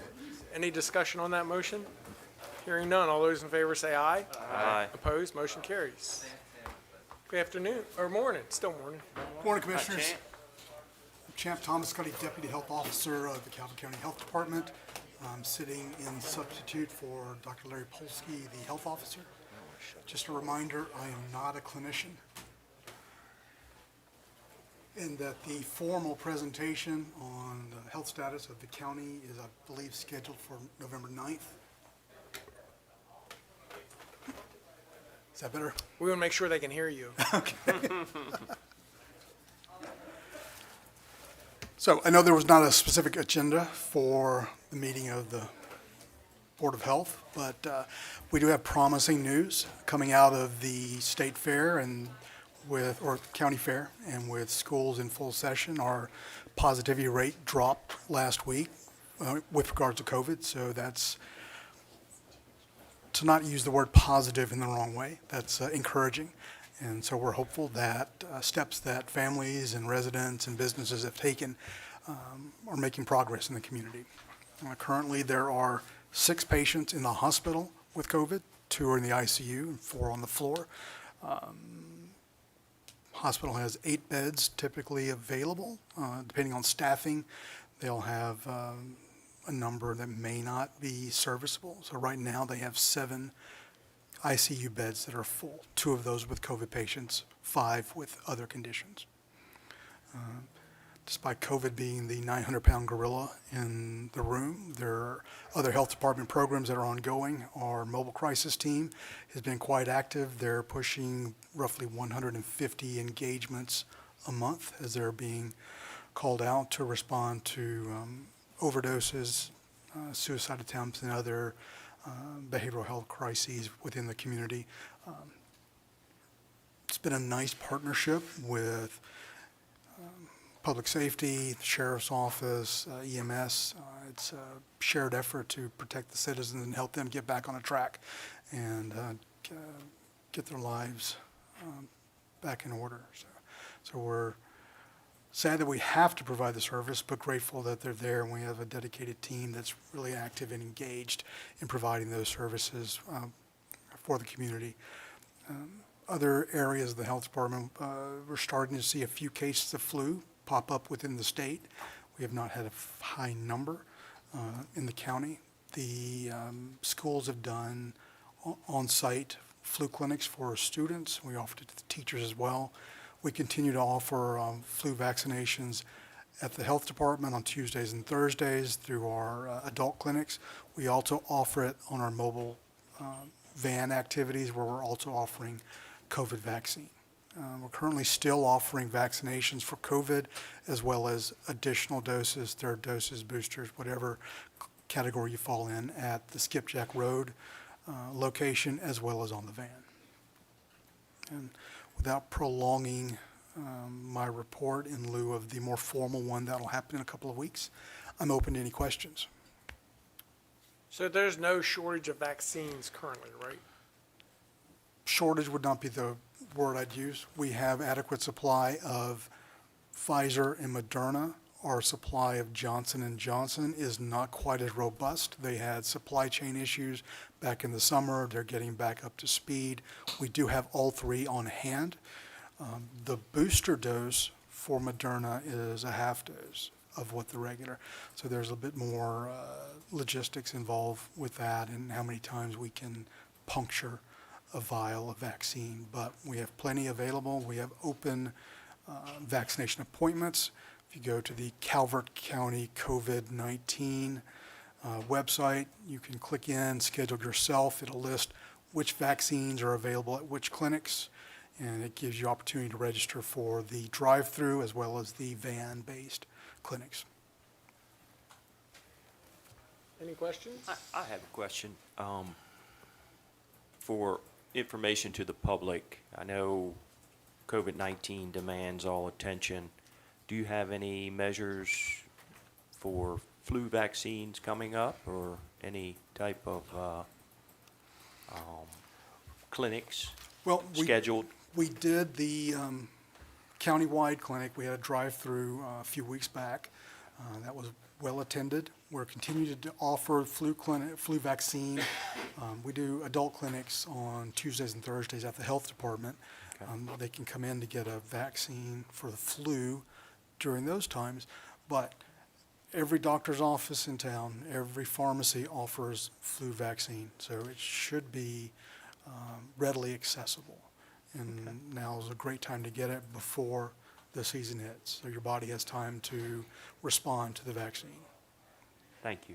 And we'll continue to offer it as supplies last and as demand warrants. Thank you. Very good. Commissioner Gadway? Good morning, sir. Good morning.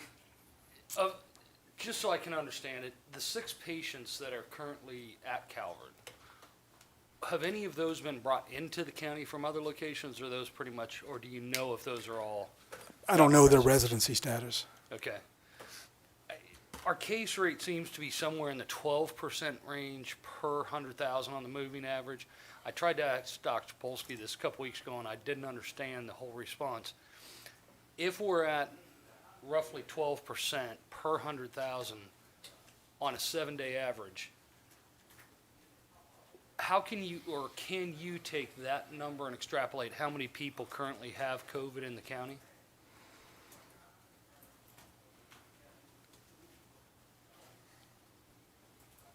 Not accurately.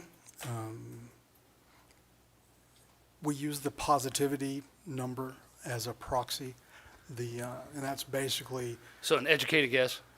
Yeah. Okay, That's not a bad description. Okay. It gives us a sense of what's going on in the community. Okay. It's not a precision response. And that's great. If it's 12, does that mean 12 people in the county currently have it, or 12 times 7 currently have it because it's 7-day moving average? Well. Educated guess. Well, the 7 are not the total number of cases. No, the 12 is. No, there's more than 12 cases in the county. If today's average 7-day average daily case rate per 100,000 is 12 and a half. That's 12,000 people. No, not 12,000. 12% of 100,000. No, it's not Are you percentage. saying It's a percent or case case? rate Oh, case rate, sorry. of 12. I'm just trying to understand the numbers. Well, my memory's not what it used to be. Here's an example of some Okay. information we have. So for example, in the week that I mentioned where we had a drop in number of cases, we had 41 cases test out of the schools just for that week. 41 students spread across elementary, middle, and high school. So I'm not familiar with the 12 figure that you're mentioning, because when you do age-adjusted rates, we try to extrapolate across a basis within each age parameter to get a sense. If we were standardized to a population curve across 100,000 people, we would expect a certain number of cases if our population reflected an average population. And I imagine that the people on the tube are falling asleep as I walk through this, but those are to give us sort of an estimation, because ultimately each individual case is a person tied to a family, and I don't want to reduce them down to numbers, but there are more than, because we have less than 100,000 people in the county, and I know we have more than 12 cases currently in the county, so I'm not familiar with the 12 per 100,000 number that you're referring to. Yeah, I was just looking at on the coronavirus.maryland.gov website, on the 7-day moving average case rate per 100,000 by jurisdiction, shows us that roughly, it's a little over 12. It was 13 as of a couple of days ago, 12 currently yesterday per 100,000. And that's why I was just wondering, I guess it makes sense. There's a whole lot more than 12, so I guess it'd be 7 times 12. So it'd be, that, I guess the average 7 days, so you take that number, times it by 7, and that gives the rough guesstimate. So we've got about 100 people out of 90-some thousand that, I think, Yeah. give me a moment, I'll look to see, I had some notes where the week of 10/14 to 10/20, we had 176 new cases okay, identified through testing. gotcha. That's not dismissing the people from the week before who tested positive who still are sick. Got it. So and there's an accumulation, and some people recover fine and go about their lives. Gotcha. So that's why I'm a little lost on the 12 figure and what the basis of those numbers are. It's probably the 12 times 7, now that you shed the light on the rest of the numbers. So I appreciate it. Okay. Thank you. Any other questions? Well, thank you, champ. Thank you, buddy. Yeah. Have a great day. Will do. So the next item on the agenda is a proclamation. Oh, I'm sorry. May I Mr. make a Williams? motion? Oh, we have to go back in session. Yes, sir. Make a motion, to adjourn the meeting of the Calvert County Board of Health and reconvene as the Board of County Commissioners. Second? So I have a motion and a second that we go back into County Board of Commissioners meeting. Any discussion on that motion? Hearing none, all those in favor say aye. Aye. Opposed? Motion carries. So the next item on the agenda is Youth Appreciation Week proclamation. Commissioner Weems?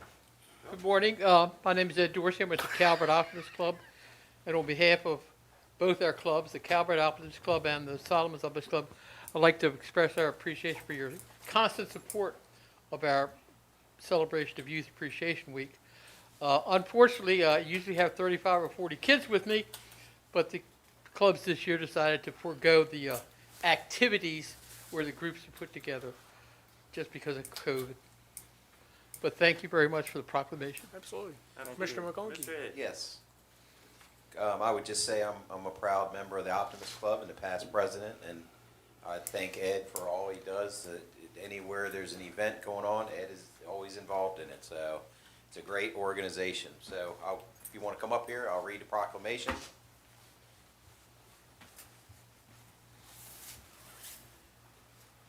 Whereas the youth of Calvert County represent our most treasured resource, and whereas the accomplishments, achievements, and abilities of these young citizens deserve recognition and praise of their elders, And whereas Optimus International has developed and promoted a program entitled Youth Appreciation Week since 1954. Whereas the Optimus Club of Calvert County, Prince Frederick, and Solomons have recognized and honored the outstanding youth of Calvert County as part of the Youth Appreciation Week program. And it is an honor for the Board of County Commissioners of Calvert County to participate in this very worthwhile program. Now therefore be it proclaimed by the Board of County Commissioners of Calvert County that the week of November 1st through the 8th, 2021 be known as Youth Appreciation Week in Calvert County. Be it further proclaimed that by this action we have faith in the ability of today's youth as they assume responsible roles in the future, given under our hands and seal this 26th day of October 2021.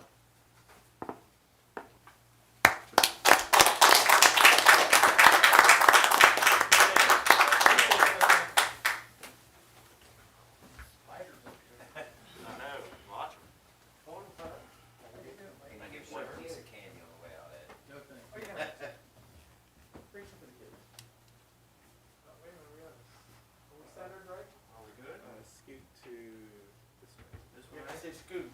It was the proper term. Shimmy.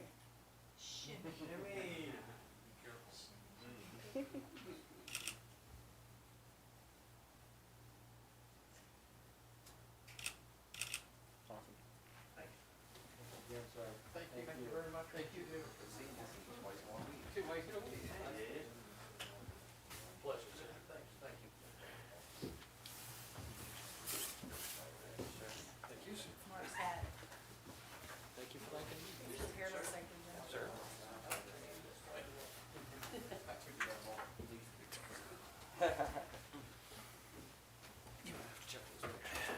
So the next item on the agenda is appointments. Deputy Administrator Vasallo.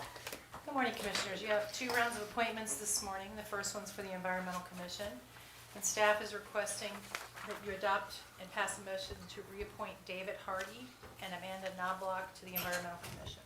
Move to approve. Second. Have motion and a second to reappoint David Hardy and Amanda Knobloch to the Environmental Commission. Discussion on that motion? Hearing none. All those in favor say aye. Aye. Opposed? Motion carries. And your second appointment is for the Employee Recognition Committee.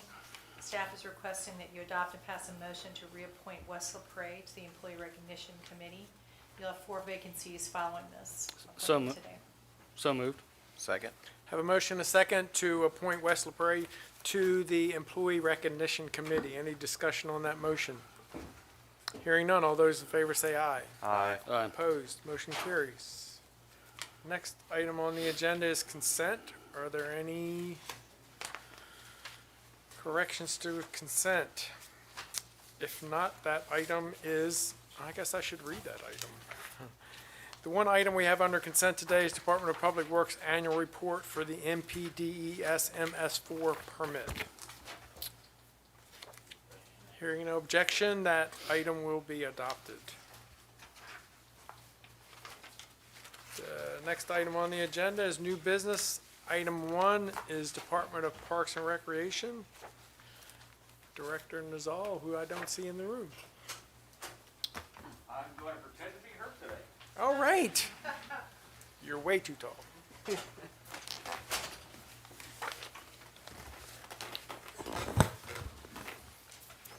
Morning, Commissioners. Mark Willis, County Administrator, here for Director Shannon Nizal for Parks and Recs. The topic here is local parks and playground infrastructure funding program. Background, in the 2021 legislative session, the Maryland General Assembly passed legislative House Bill 590 that includes an allocation of $1 million in grant funds to Calvert County for shovel-ready park infrastructure projects managed by the Maryland Department of Natural Resources. The Department of Parks and Recreation currently has a capital improvement plan, CIP, project to relocate and expand the tennis court complex at Dunkirk District Park. The Board of County Commissioners has previously approved funding for this project. After completion of the design, it has been estimated that the funding is not adequate to meet the requirements of the project. Funding allocation has also been requested by the town of North Beach and the town of Chesapeake Beach. Discussion. Eligible projects include those ready for construction and can be encumbered in fiscal year '22. Stipulations of these funds are similar to program open space grants with the following additional restrictions. No amount of these funds shall be used for projects that are inaccessible to the general public, require memberships, exclude public because of higher user fees, or which include office, residential, or elaborate lodging facilities. Calvert County is already in receipt of POS grant for the Dunkirk project in the amount of $225,000 to help offset the construction costs of this project. The Dunkirk Tennis Courts Cap Improvement Project is the project closest to construction that meet all the requirements and restrictions of the funding source. The town of North Beach and the town of Chesapeake Beach are requesting an allocation of $150,000 each to fund park projects within those municipalities. An application, funding authorizations for municipalities, and letter of intent must be submitted to Maryland Department of the Environment in order to be eligible for the funding. Fiscal impact. There is no fiscal impact to submit for the application and letter of intent. If awarded, a public hearing will be scheduled to amend the fiscal year 2022 adopted budget to allocate $700,000 of grant funds to the Dunkirk District Park Tennis Courts Capital Improvement Project. The town of North Beach and town of Chesapeake Beach will be responsible for funding allocation within their budgets and application to the state of Maryland. Conclusion recommendation. Staff recommends that the Board of County Commissioners authorize the board president to sign the local parks and playgrounds infrastructure letter of intent and grant application for Dunkirk District Park tennis courts to the state of Maryland Department of Natural Resources, as well as authorize the Director of Parks and Recreation to sign the funding authorizations for the town of North Beach and the town of Chesapeake Beach for eligible park projects up to a total of $150,000 per municipality. With that, gentlemen, I have the brain individual beside me, so if you have any questions, feel free. First, I'd like to make a motion to approve. Second. So I have a motion and a second that we authorize the board president to sign the local parks and rec infrastructure letter of intent and grant application, and we authorize the director of Parks and Rec to sign the funding authorizations. Discussion on that motion? Hearing none, all those in favor say aye. Aye. Opposed? Motion carries. Director Nizal, thank you for joining us. Thank you. Thank you. Apologize for my tardiness. That's okay. Got it done. Private Willis filled in nicely. It's almost like he planned it. I just try to be back up whenever I can. Yeah. Next item on the agenda is Department of Finance and Budget bond sale. They're not ready yet. Let's try item 3. Department of Community Resources, COVID-19 policies for senior centers, Director Moreland and Ed Sullivan. Is this a really big presentation? Poor Ed. Poor Ed. He's used to it. Thank you. Good morning, We've been doing that about 7 years now, Ed? or did you Yes, say? sir. Yes, Yeah. sir.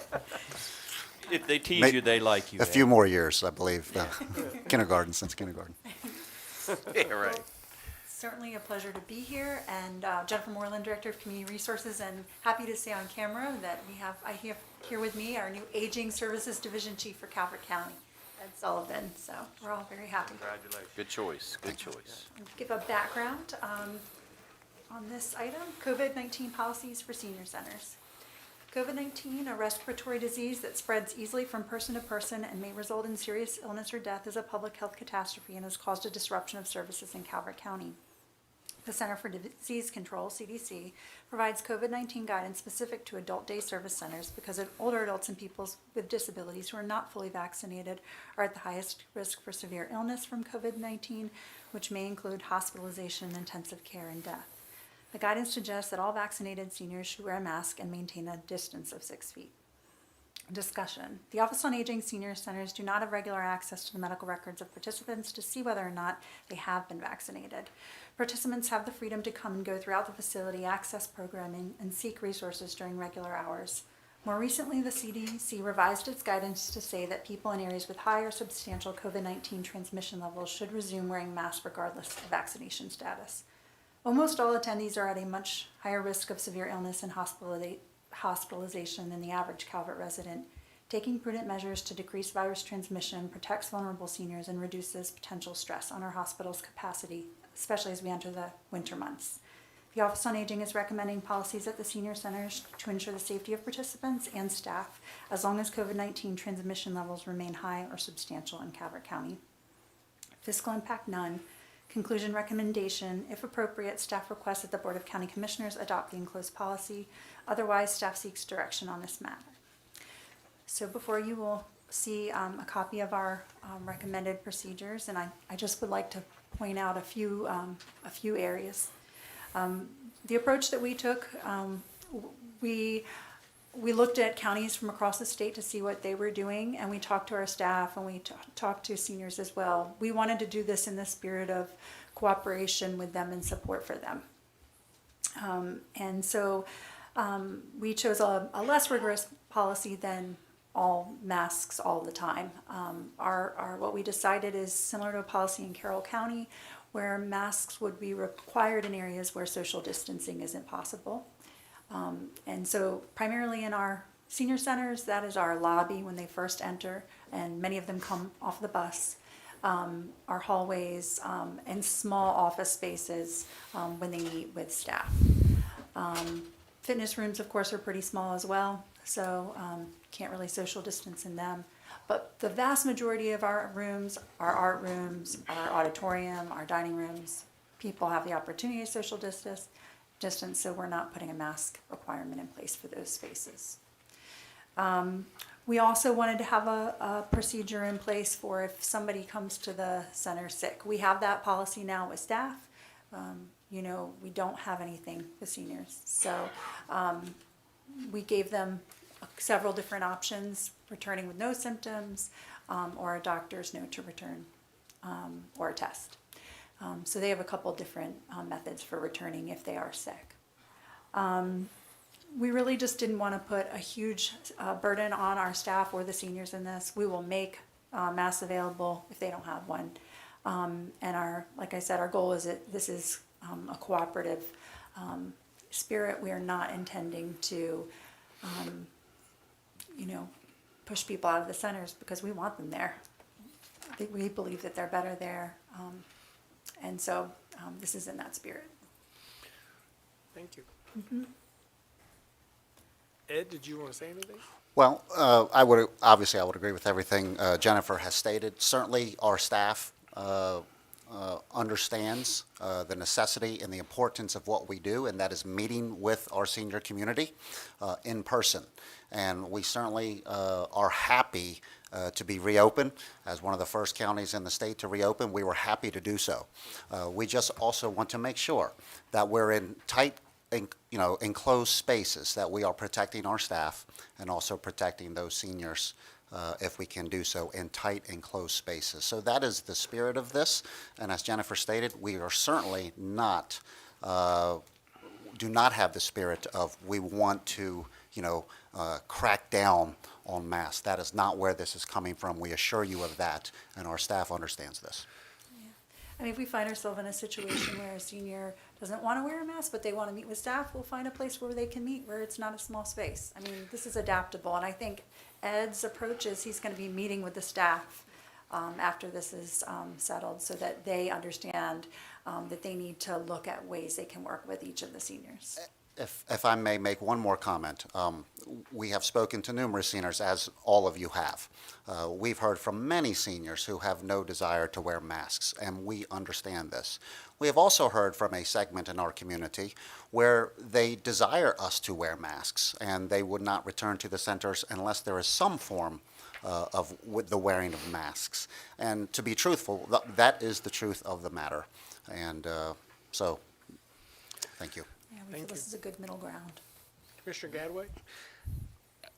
I appreciate the middle ground and coming to it. I am very much opposed to mandates across the board, where Americans and the people that are in the senior centers now are some of the most important Americans that got us to where we are now.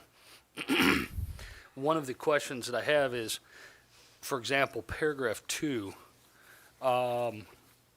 paragraph 3, paragraph 2, policy effective immediately. Transmission rates remain higher substantial. Is that and I'm not trying to make a joke here. I'm trying to be serious. Is that according to Calvert County's website or the state's website? Or who gets to determine what the higher substantial is? So we're following CDC with these guidelines. So they report that weekly, and we'll look at those weekly higher substantial rates. There's a map that's Gotcha. put out in the press every single week, and we look at that. Third website. Yeah. All right. I just want to go on the record that this is, if there's social distancing allowed, it's not a mandate. Yes, sir, that is Right. correct. Right. Absolutely. We definitely didn't want to take that approach. Our intent is just if they need it, we'll move chairs for them. You know. They deserve it. Mhm. Thank you. Commissioner Hart? And I just reiterate, just for the public, the discussion we've had, and I know both of you very well personally, so I know where your heart is. So I know you would never, ever, ever challenge the dignity or question the dignity of any. I know that, and that's the key word for me is, my reservation, like I told both of you, is these are the same folks that, brought us in the world and drove us to school and taught us and everything. So I would never, ever challenge or question their integrity or dignity. And, to say, hey, I don't have to wear a mask when I go in here, but to go in here, I do. That gives me some pause. I'm not from the medical facility or training or what have you, so as long as, and I know with you guys, but just for the public, that we, because you can see the pause I have with this, is that that their dignity is kept intact. I don't, the only thing I value more is children. I mean, it's seniors are everything. They're so much smarter than we could ever be because they've already been there, done it, made the mistakes, learned from it, and we're in that process. So I just want to make sure that we're keeping the respect and dignity, and I don't know what is set up to where if a senior says, "Hey, I'm not going to wear it in there." Where are we on that? If they're like, "I'm not wearing it in the hallway. I'm not doing it." We can work around that. There's other entrances. There's times where there's not peak traffic flow. I mean, if they're going to make that choice, then they Normally when I hear they a have policy, to adjust to it. we're looking for enforcement, when I hear a policy, because Yeah. without a policy, and it's some type of structure, so that's just what's giving me a little pause. I'm just always a big on, where do you draw a line? So I know your guys' heart. I know how much, and you remember the day we got the popcorn machine. Remember that? Yes, sir. It's we just value and cherish seniors so much. So I don't want to do anything to harm anyone. I just want to make sure we keep their dignity intact. We would echo that, Commissioner Hart, certainly at the Office on Aging. We feel the same way, and we will proceed wisely and prudently in a way where seniors will be respected, and I assure you of that. To the best of our ability, we will do that. Mr. Gadway? As the new guy, on the form it says this document needs to be reviewed or updated annually, fiscal calendar, other interval, flag for review on. This is checked as needed. Who determines the as needed? Is that your side, our side, their side? Anybody can determine the as needed and call this back up for discussion at any time? I think I would want to speak with the county attorney. So that's usually my approach. That's Mine as that's well. mine too. Well, So is that the answer? Yeah. Okay. It says the policy is going to be amended depending on rates Right. of infection. Right. So if 2 months from now the rate goes way down, I assume they're going to ask to have the policy amended or adopted, and the attorney will advise them on what they need to do that. Correct. Am I correct? Correct. Okay. And we've seen that the past year with some other policies in So, county so government. there's flexibility built into this policy. It's not hard and fast. And we certainly look forward to this policy coming to an end. We all do. Yes, sir. So all Not those, just being changed from COVID-19 to COVID-21 or 22 No. or 23. Right. so although that a policy, we look at them every year, they could be changed at any time, right? Commissioner, any of your policies could be amended on the initiative of the board, the administration, the department, yes. Yeah, okay. That's how it was on the Board of Ed, but I. Right. So what you're looking for today is just guidance. Correct. Yeah. And your support of it. I mean, I do think that you adopt it formally as the board. But if there's changes that you would want to make, Right. that's why we're here. Mr. President, Commissioner I'll Williams. I'll make a motion to adopt the enclosed policy. Second? So I have a motion and a second that we adopt the enclosed policy. Any discussion on that motion? Hearing none, all those in favor say aye. Aye. Opposed, motion carries. Thank you. Thank you, commissioners. So Jen, do I still need to call you? Director Moreland, I think you're up next, because I still don't see finance and budget, so. Okay. Okay, that's fine. So next item on the agenda is Department of Community Resources, the CARES Act funding round 2. Thank you, Ed. Thank you. This is, Excuse me, Mr. President. Yes, sir? Due to business concerns, I'll be recusing myself from this discussion. Okay. Thank you. Thank you, Commissioner Gadway, for remembering that. Background, on October 2nd, 2020, the Department of Community Resources applied for a Community Development Block Grant, CDBG, from the Maryland Department of Housing and Community Development, DHCD, for Federal CARES Act funding Phase 2. Calvert County government was awarded $600,000 for rental assistance through the CDBG program. Since the award, the county was awarded an additional $1.9 million in emergency rental assistance funds to meet the needs of citizens. Because spending ERAP funds was a priority for the state, the county was asked to reallocate CDBG rental assistance funds to other priority projects. DHCD has sent an amended agreement to authorize the use of the fund reallocation. Currently, the amendment only includes reallocation for projects 1 and 2 listed below, and an updated amendment will be provided for project number 3. Discussion. The Department of Community Resources is seeking to reallocate the unspent CDBG rental assistance dollars to the following programs: Homeless Client Case Manager and Supplies through Lifestyles of Maryland, Inc. This would be an extension from our CDBG CV1 grant, amounting to $113,104.27. Housing Counseling with Southern Maryland Tri-County Community Action Committee, Inc., $50,000. Vulnerable Older Adults Case Managers at the Office on Aging, $340,000. This funding was initially thought to be allocated to the summer meals with End Hunger, but some summer meals were determined not to be a good fit for this grant, and this program is suggested in its place.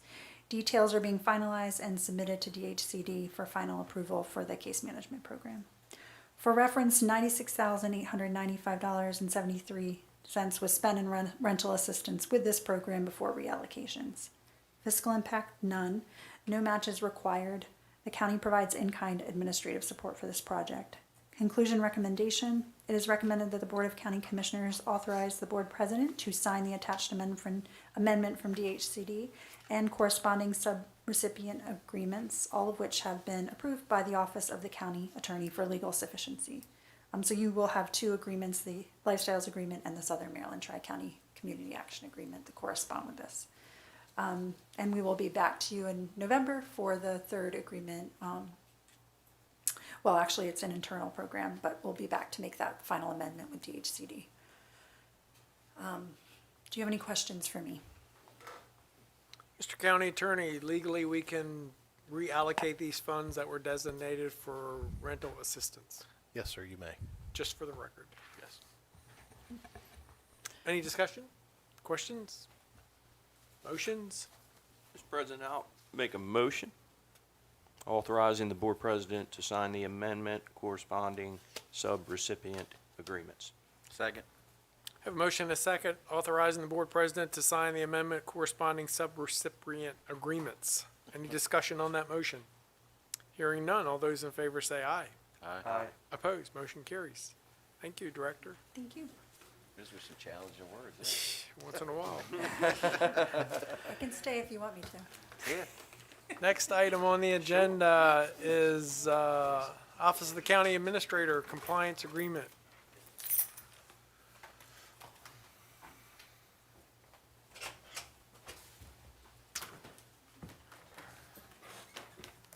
Hello, gentlemen. Hello. Kevin. Good afternoon. Morning. I guess good afternoon. You made it. Yeah. Kevin, the cameras are watching, so if you try to take any candy, it will pick Yeah, up. yeah. Just letting you know. My dietitian's watching me. One for you, one for us. Two for us. So I have an update, a new milestone for our public education and government access station, particularly with the policies and procedures on the public access side. I have a memo for you.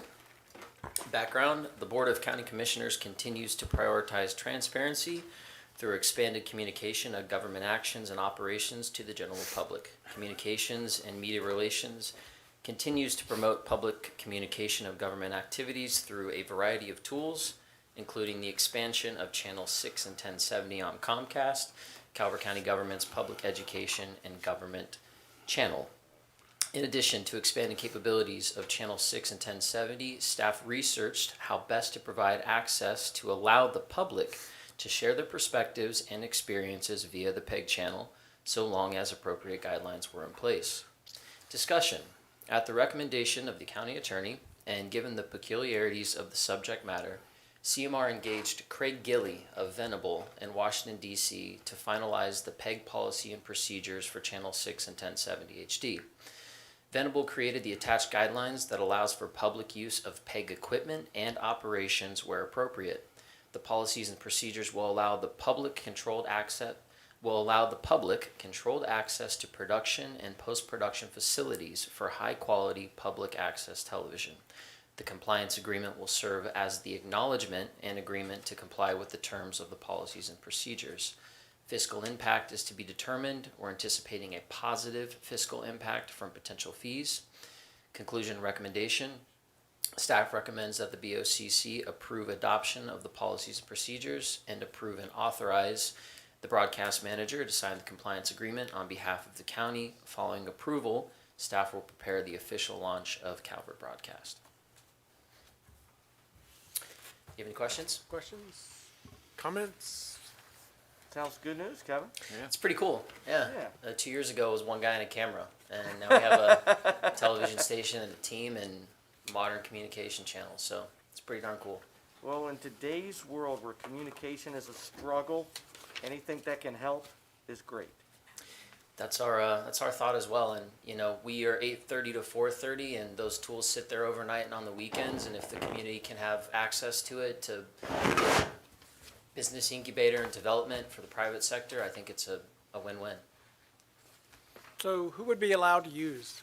Anybody? Anybody, yeah. Commissioner Gadway expressed an interest in focusing on Calvert County citizens as a priority. That's obviously a focus, but yeah, it's anybody. But then you would provide staff, and they would be billed for that staff time.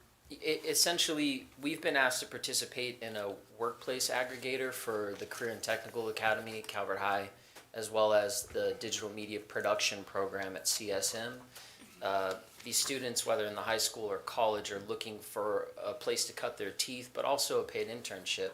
So for us, it's a matter of managing essentially a workplace opportunity with our education partners. But if I called up and said I want to use facilities to produce a video, I understand part of the educational system, it's a cooperative agreement, but Joe Blow Public comes in, just wants to produce a video, we're gonna set some fees for staff time and equipment.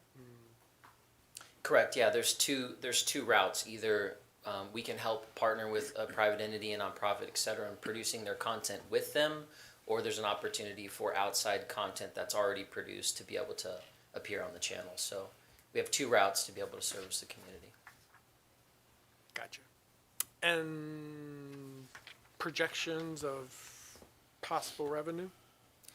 It might be early to project, but this is our compliance agreement to allow for public access. We've helped partner agencies produce things in the past, but this will open up more of a fair market approach, which I think is cool. Okay. Good deal. Questions? Motions? Motion. Motions. Make a well, Go ahead. are you sure? Yeah, go ahead. All right. You're ready to make it. I'm going to have to look it up. I'll make a motion to approve and adopt of the policies and procedures and approve and authorize the Calvert broadcast manager to sign the compliance agreement on behalf of the county. What he said. Second. I have a motion to approve adoption of the policies and procedures and approve and authorize the Calvert broadcast manager to sign the compliance agreement on behalf of the county. Any discussion on that motion? Hearing none, all those in favor say aye. Aye. Opposed, motion carries. Awesome. Thank Thank you, Kevin. Thank you. Thanks, Kevin. Still no finance.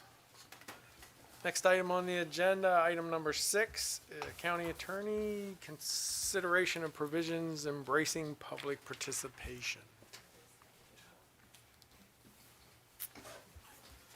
Morning, Commission. Good afternoon. Afternoon. Commissioners, John Norris, County Attorney. I knew it was afternoon because I was getting hungry. Chili's good. There's a sugar supply. Yeah, I see that. Yes. So, background, a democratic republic is based upon the citizens selecting representatives to make decisions in the best interest of the community they represent. Elected representatives, too, have an interest in epitomizing their constituents' wishes fairly and accurately. Today, the United States may be even more of a participatory democracy than was originally envisioned as a government of the people, by the people, and for the people. And citizens should be afforded a wide range of opportunities to influence the making of public policy. And public comment is one means to inform the decision-making process, providing facts and perspectives that were otherwise lacking. Discussion.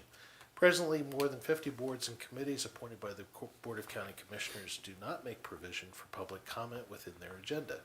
Additionally, there's been public debate with regard to the practices of the Board of Education about the sufficiency of either only accepting written public comment or accepting written comment while also limiting the number of persons who may speak at public comment.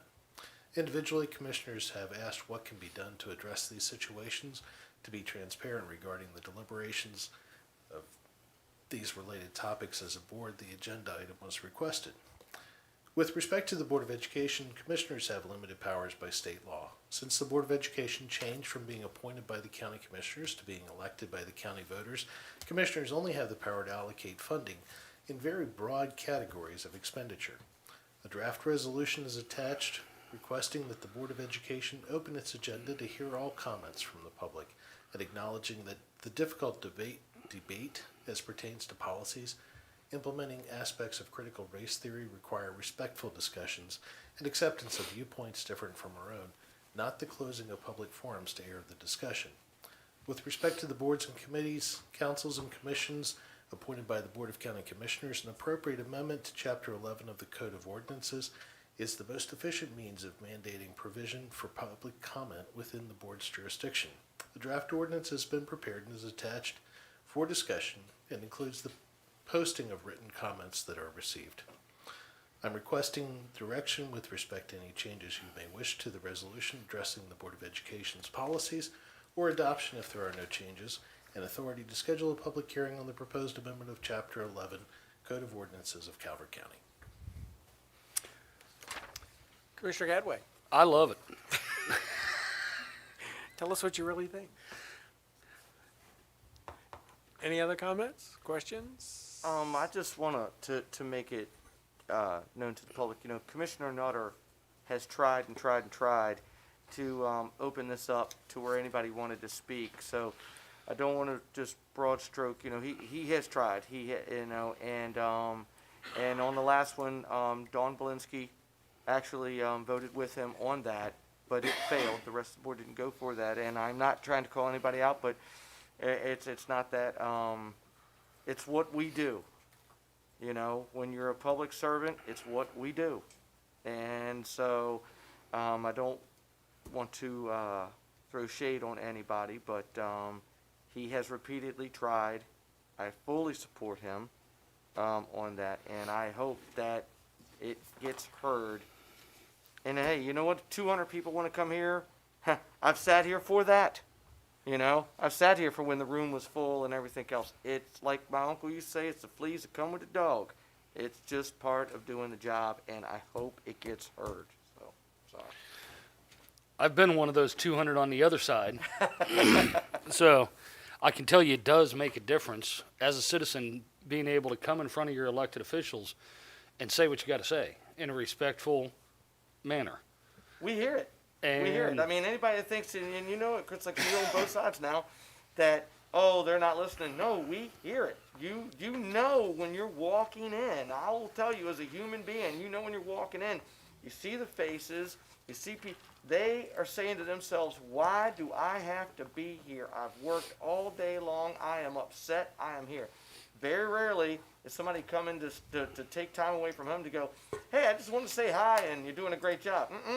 They're upset and they want to be heard, and we hear it, and it does hit home. I mean, so I welcome it. This resolution puts down in words and a lot more detail of what the 5 of us said to the Board of Ed about a month plus ago when we were sitting in front of them. And we spoke to them and we asked them, please, please review your policy. They had, like you said, Mr. Nutter tried to get him to review it. And I guess it's been brought up once or twice since, and it still gets getting kicked back. So this is, I guess, our way of putting it in writing. And I hope they, at this point, will revisit it, and maybe somebody will actually change their mind and vote to listen to the people and the parents. Thank you. I'll just say, in the 6 years that I served on the Board of Ed, we never limited comments. So it's definitely something new that they've implemented, and a lot of people are not happy with it. And like Mr. Gadway said, we did go before them and we expressed our concerns and asked that they overturn it, and the vote failed. So here we are. Kelly, you can remember, and I know Commissioner Weems can remember, when we put that big push to upgrade safety. There was several meetings, and there was forums, and there was lots and lots of public input. We put $4 million into those schools, and a lot of that was shaped from public comment. I mean, there was a lot that I learned having guest speakers come and talk about, you know, what happens when an active shooter and so many different things. And there are doors on classrooms today and locks and different ways to go. If you have a child in school and you can go back a few years and remember how you walked in to how you walk in today, it's completely different. That was shaped from everybody, public comment, bringing in professionals, both boards, entertaining everyone and listening. Got to go back to that. Mr. President, has there been a motion made in reference to this? Has not. I would like to make a motion that the resolution be adopted as written. Second? Oh, And that we would authorize a public hearing. Yes. Okay. That Commissioner we, Weems, did you want to say yes. anything? No, I don't. Okay. Well, I could reiterate, you know, what I said, which was sometimes when you try to weaken something, you strengthen it. And when you strengthen it, you weaken it. And I really believe that a thorough discussion is in order. And this resolution will hopefully bear that out.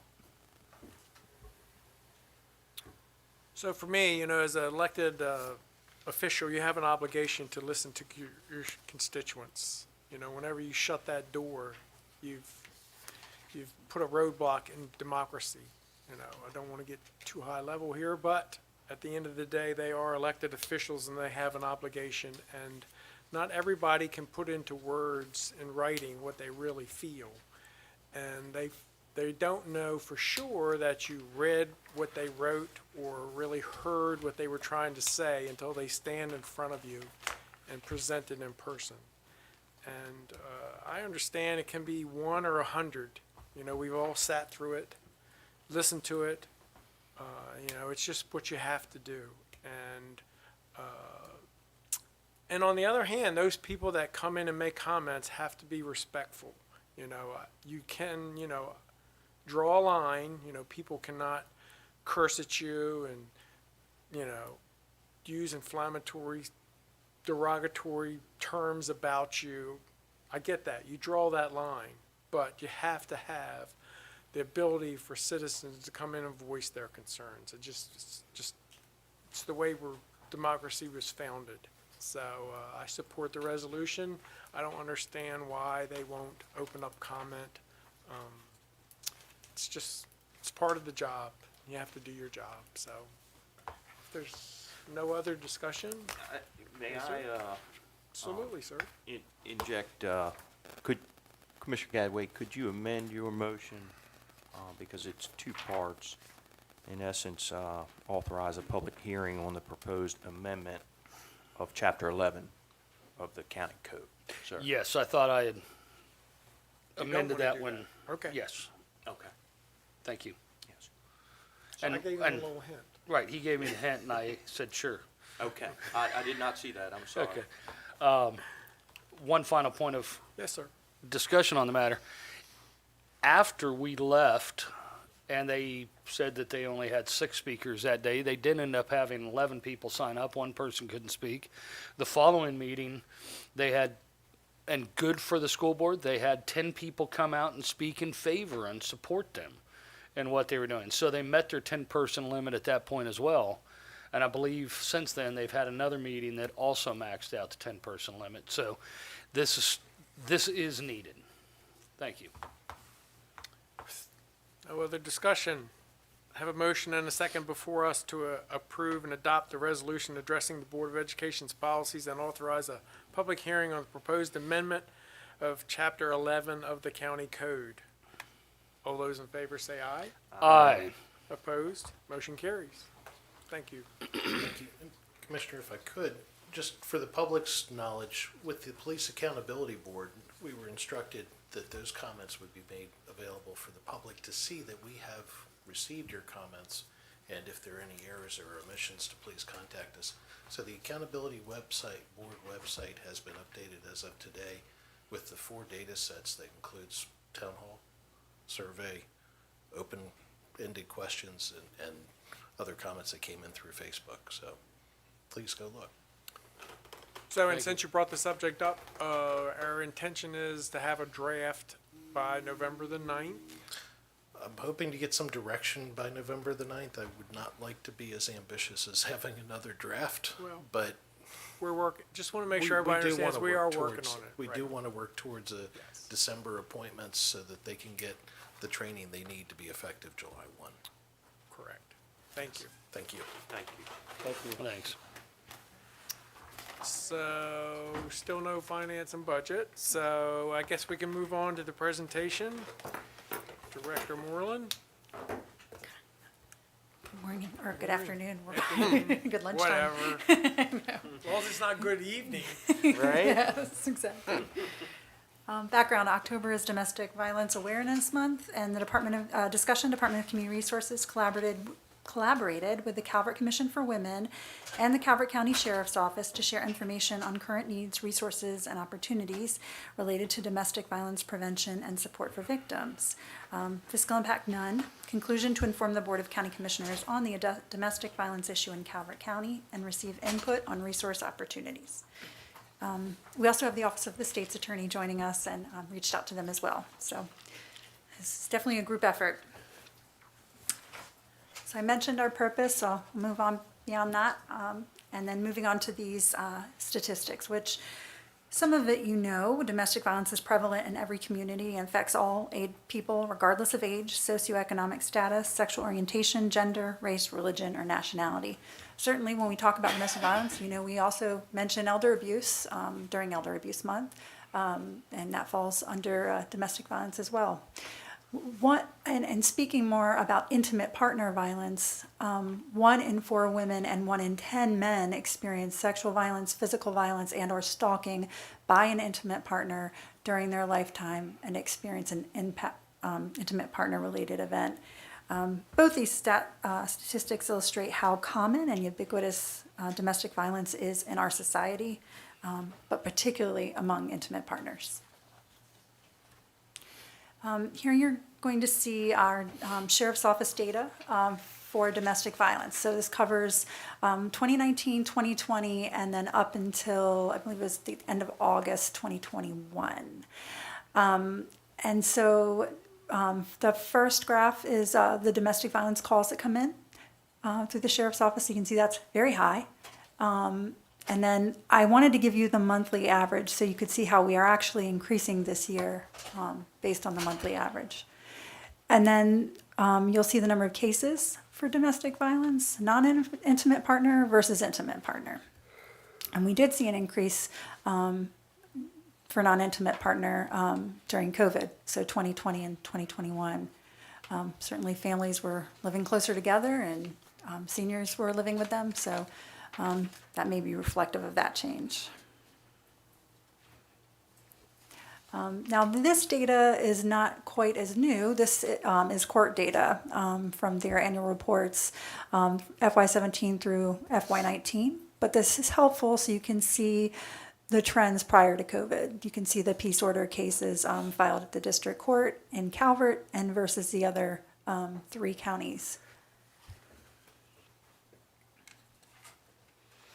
And then these are domestic violence cases filed at district court. And so you also will see those in the other counties as well. And you do see some increase in FY19 as compared to the prior years. There are so many, both of these statistics, intimate partner victimization is correlated with a higher rate of depression and suicidal behavior. And then between 21 to 60% of victims of intimate partner violence lose their jobs due to reasons stemming from the abuse. And I think I'd spoken with you earlier about the new Netflix series Made, and that very, very well illustrates how somebody can lose their job. If they leave their abuser, trying to pay for childcare on one income prior to a custody agreement and child support in place is very, very challenging. If they stay with their abuser, often their attempts at financial independence are thwarted by their abuser. So it's a no-win. And that's why all of these are what a victim needs. This is a comprehensive domestic violence framework for our county would include info on rights, options, and resources, safety planning, skill development, job training, parenting classes, encouragement and empathy, because they need that, supportive counseling and self-care resources. All of these enable them to live a more healthy, independent life. Access to opportunities like childcare, financial assistance, healthcare and family planning, housing, social supports, and community systems change at times. I think you may have heard earlier in the month when we had our proclamation, on average it can take 7 attempts to leave an abuser. This is why, because there's so much that it takes. There's so much support that a person needs in order to leave their abuser and find a way out for good.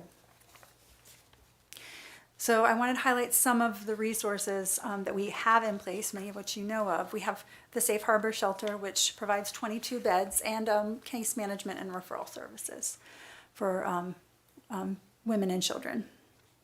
We have Lifestyles, which is a relatively new provider in Southern Maryland. They provide safe housing for domestic violence survivors. They actually have grant funding to do that, which is great that we have that grant in Calvert. Calvert Center for Change is under the Health Department, and they provide therapy and abuser intervention. So this includes support groups and counseling services, but also an abuser intervention program. What we do not have is an abuser intervention program that is local for teens. I believe there's only one program statewide, so all 3 counties are lacking a teen program. Are we trying to do something for that, Jen? Yeah, yes. Okay. Yes. Okay. I really just wanted to highlight where there's gaps today so that I can get some direction. Maryland Vine Link and Vine Protective Order, it allows survivors free and secure confidential access to custody and case info, including notifications about protective orders. We have, of course, the Children's Advocacy Center, which is relatively new, and it brings a multidisciplinary team together to investigate and respond to violent and sexual child abuse cases. We have volunteer advocates. They're available to accompany victims during court proceedings for protective orders or to the hospital. And the Linda L. Kelly Animal Shelter is a great partner in temporarily housing pets until a family can transition to new housing. We don't allow pets at the shelter, domestic violence shelter, so it would require them transitioning to housing. Other current resources, so we really push this domestic violence awareness heavy in the month of October. So this is part of that. And we've had vigils, we've had outreach events in October. And of course, I mentioned Elder Abuse Month. Our Office on Aging also promotes it then. We have hotlines. So there's a national hotline and there's a local hotline. And there's also a text line, which is very important because oftentimes when people are in domestic violence households, they don't feel comfortable talking because they will afraid they can be heard by their abuser. So texting is more discreet. So this is another option for them. And they can get support through that text line. Some additional statistics. After experiencing domestic violence, 1 in 5 female victims and 1 in 9 male victims needed legal services. On a typical day, domestic violence hotlines nationwide receive over 19,000 calls, approximately 13 calls every minute. That's staggering. So here are some gaps. We do not have shelters now for men or adolescent male victims. We do have male victims of domestic violence. Domestic violence is oftentimes a part of a family, a cycle of violence, and it's generational. And so many times there can be male victims. We don't have a shelter for victims to accompany their pets. So, and we don't have a shelter specific for victims of substance abuse issues. And I will say, of course, we support that at our shelter, but there are shelters that are specific to those kind of co-occurring issues. But Jen, back to the pets though, there's no time limit when we take a pet to the Linda Kelly shelter. So, I mean, that I would never want that to be a deterrent because, people may think but those pets are family members. They're part of their family. That's Absolutely. right. And the thought of my life is already completely upside down, and this has been my best friend. This has been the only one I've had in the house. And that shelter, for anybody listening, if that was ever something to worry about, don't. Because it's fantastic and the care there and the welfare. So that is a very valid point that a lot of people would never think of. Yeah. But pets I are understand part of healing. I understand the reasons why you don't allow pets in because it creates a whole different set of circumstances. Yeah. But if you're a single individual in an abused relationship and all you have is that pet, and my thought process is if I go there, I'm safe, but now I lose the only emotional support that I have. Very valid. I'm not sure I'm going to go, because I don't have to explain any further, but no, you're really right. You're important absolutely right. that they have ability to bring pets with them. I mean, it could be all they have. It's absolutely true. And that's also why I want to bring up transitional housing because that's another gap. We don't have it specific to domestic violence victims, but you could have that a possibility to have a pet in a transitional house where you have a little bit more independence. Some of the transitional housing looks like tiny houses where you could have an animal. But it has to be done in a safe and secure way. And so that's the trick. Moving on to additional resource gaps and legal for family law cases. Currently, we don't have an agency or an organization that we have legal for protective orders through the Southern Maryland Center for Family Advocates, but they do not provide legal for family law cases in Calvert. They don't get funding to do so. They did for a very limited time because they received some state grant funding, but it was really targeted toward St. Mary's. And as their cases grow, they need to focus their effort in St. Mary's without any funding specific to Calvert. So that's an area where I'll be touching on that more later on. Advocacy for ongoing and systems change, and this is an example of that, where are there gaps, and having more routine discussion on those gaps, not just once a year or once every couple of years, but really looking at this system and trying to make it more robust. Case management ongoing, so not just in that period of crisis, but it takes a while. I mentioned that 7 times. It takes a while for them to transition into independence. So case management is really critical for that. Outreach and education year-round, not just on Domestic Violence Awareness Month. And supplies for assessing physical violence. I learned there's infrared technology that can detect bruising on domestic violence victims that's unseen to the eye. So you may not see those bruises right away, but they're there. And these cameras help the detectives see that. So that's pretty neat. So here are some opportunities. There's a proposal from Southern Maryland Center for Family Advocacy to expand legal for family law cases and case management in Calvert. I would, on average, they see between 500 to 600 domestic violence cases per year in Calvert, with support for protective orders and crisis case management and emergency victim assistance. Expanding to family law will ensure that less victims return to their abuser out of fear of losing their children. Custody cases can take a while. Just on that, you know, I know laws have come a long way. Used to be, there wasn't even a protective order, you know, which is mind-blowing for somebody here today. But in our time, you know, women were like property. That's how it was viewed. It really was, as repulsive as that sounds, you know, and it still hasn't come full circle. Have the laws gotten any better to where you see this repetitive behavior over and over and over, to where there's laws on the books and enforcement to say, look, you did this once, it happens again, you're gone. You're not getting an opportunity to touch this person a second time, because I think there's some fear factor where, okay, you told him to stay away, but he's not gonna. Has that gotten any tighter?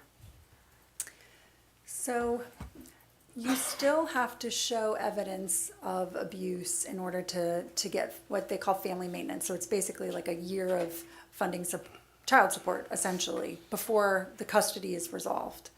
That's tricky because when individuals are in fight or flight response, they don't always contact the sheriff's office. They just get out.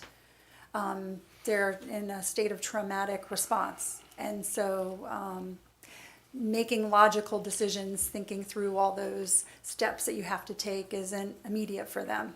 That's why it's important to have such a good support system in Calvert, so there's other people But helping once they them get do to that, Jen, once they've, okay, you know, I have left, he's still coming around, he's still bothering me. Is there anything with teeth to say, you know what? You're not fit for society. You're out of here. I mean, is there anything with real teeth to protect these women? I would defer to the state's attorney if he wants to speak, if there's any legal actions that have changed.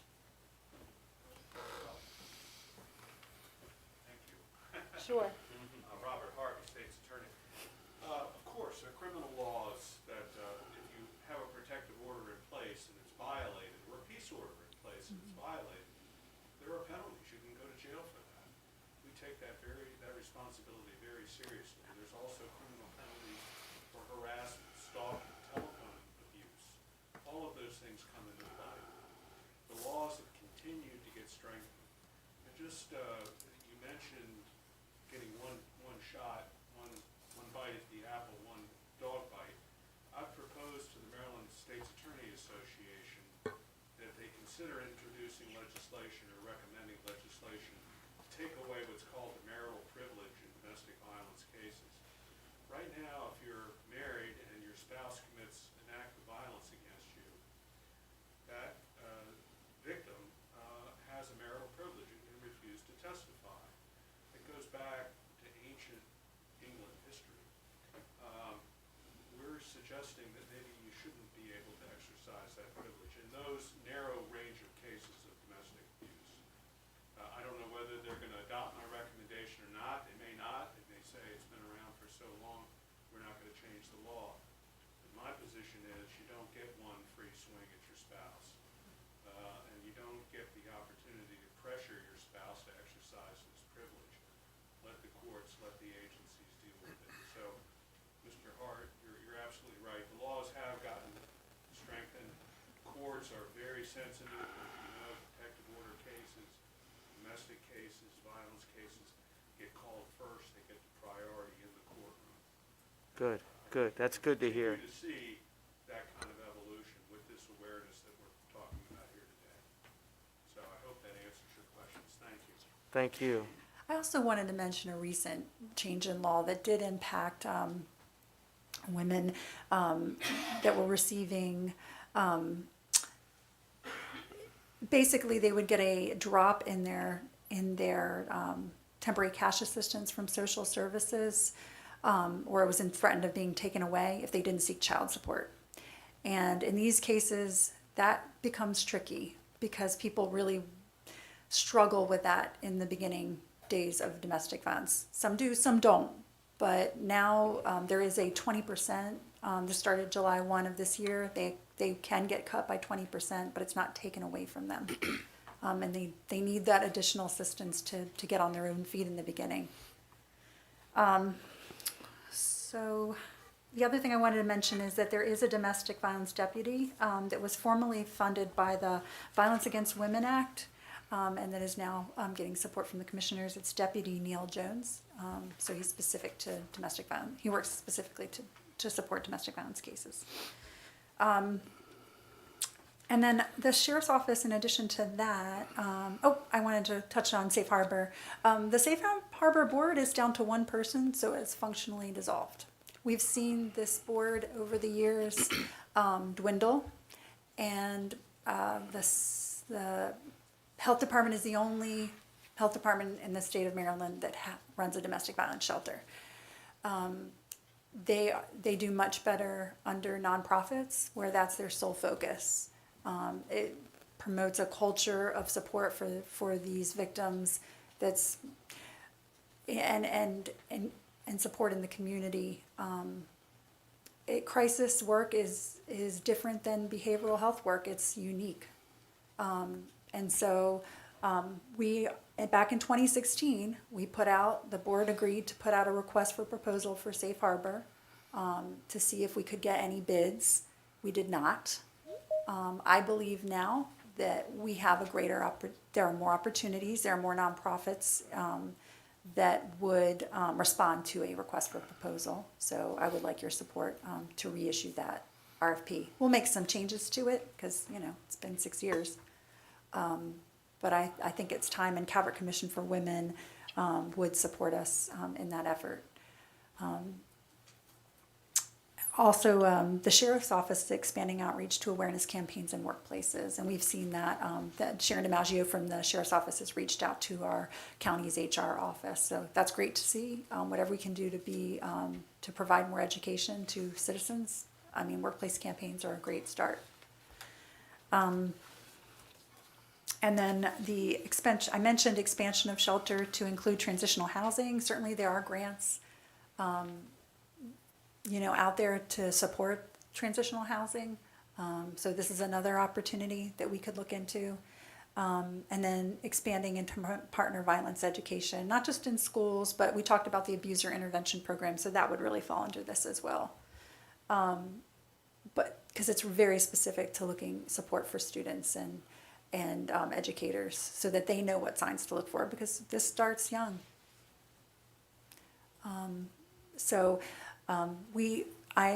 Catherine Marsh was very involved in some of this training. She's been trained in One Love, so she's done some work within the school system. She's on our Calvert Commission for Women Board. You know, we would like to encourage the Board of Education to do more of this type of education on healthy relationships and intimate partner violence. So I've kind of mentioned some of the opportunities, and I'm really looking to you for guidance on those specific opportunities. Where do you want me to direct my focus? I wish I was superhuman and could do them all, because I would. We thought you were. I know. We have great partners for each of these, and so I bring them all to you because I think we would get collaboration from all of these different. Calvert Commission for Women, the Sheriff's Office, the State's Attorney's Office. The Center for Family Advocacy, that was the first one I mentioned. They sent a proposal back in June 2021. They really want the commissioners to consider funding them additional funds for that legal. Personally, I think we really need to provide that for our neediest citizens. I think it's very important. They can include it in their non-county agency request, but we have been decreasing that fund, so it will be at the expense of other agencies. So just when I look on slide 6, and I see that 374 for 18, that's just people that spoke up. Correct. So we know there's more than that. Absolutely. You know, I hate trying to make it sound like a business, but to correct any problem like that, when you don't have the resources and you've got so many problems, it's better to do one thing really good than a whole bunch of things mediocre. Unfortunately, it's not my expertise. I have so much confidence in you, it's crazy. Just my 20%, I think you should put together the number one thing, whether that's, hey, I have to get them from A to B for safety, or whatever that is, and let's start chopping it down like that. Let's take a priority list, just my 20%, and start chopping it, because that 374 wouldn't shock me if you told me it was 500, or say one is too many. One is repulsive. Just like the young lady that you helped me with. That went on for years. That just didn't happen overnight. And it is just appalling. So just my 20%. I will go by your direction, but I think that's the approach, is that priority list, and you know, and tell us what you need. What do you need to make it happen? So, we have a representative from the Calvert Commission for Women. I'd be interested to hear what she has to say. Ms. Jones.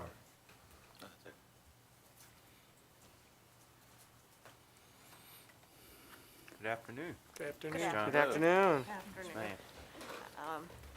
Well, as you know, this is an issue that has been one of the primary issues identified by the Commission for Women in its existence for more than 40 years. So it is not a new issue. The concern is that it is not a new issue. It is ongoing and building, and the pandemic, so we hear, without some of the best statistics, is that the pandemic worldwide, nationally, even locally, influenced and increased those numbers dramatically. And it ties in with child abuse. It ties in, you know, with what we think of domestic violence as primarily the intimate partner. But as Jennifer mentioned, it's all generations. And elder abuse certainly fits in with this as well. Domestic violence is violence in the home or with those who are close to you in intimate situations. And so we are concerned. We have, for the last about a year, been trying to work on just identifying, for instance, what is happening with the shelter, how effective is it, are there enough places, and in the course of that, we did really learn more that the organizational support in the background is very much lacking right now. And some years ago, Safe Harbor, there was created a board called Safe Harbor, Inc. It got nonprofits 501c3 status. It was to help raise funds, but it really is defunct now. And so we know that there's a great deal, could be, support and interest, for instance, for the for helping the shelter in whatever needs it is. But it's not just financial, it is organizationally and how we focus it and how we make sure everyone in the community knows it's there, and that, in fact, although it exists right now defined for women and children, there is a need for some form of services similar for those men who may be in a similar situation. So that is one area that we have particularly been focusing. We've been very supportive of the Children's Advocacy Center when that was created, but recognize there's a need for broader legal support in terms of aid to those who are facing these kinds of things. There have been some progress, and the commission itself and some members on ours, for instance, Maryland was one of the states that did not identify strangulation as a felony. That got through finally the state legislature last year and was put into law, but we have been working as a commission. We identify priorities or hear from priorities from around the state, and we're supportive of those efforts, for instance, to do that. So there are other kinds of things that how Jennifer might prioritize which one she mentions. I think there's a way to kind of explore perhaps a couple in tandem because they do go together. I believe that we can't do it all, just like you said. I would love to build up those nonprofits that could take a more robust approach to domestic violence prevention and outreach. And so I think building up a shelter that is more than just a shelter. I would love to see that. I would love to see us have a more robust legal support for this, because those are the people, and let's say there are 25 cases a year that need help with custody, but those are the people that will just stay in the cycle of violence. Well, that's just it, Jen, because it doesn't stop. You know, when these boneheads do this stuff, now the kid carries it on, and the kid goes, and even if the kid's not abusive to its person, it's still effective, and it carries that weight, and it changes the decisions that the child makes, or whatever. I mean, it's just beyond despicable, and yeah, it's not like it ends there. It never ends until you end it. So.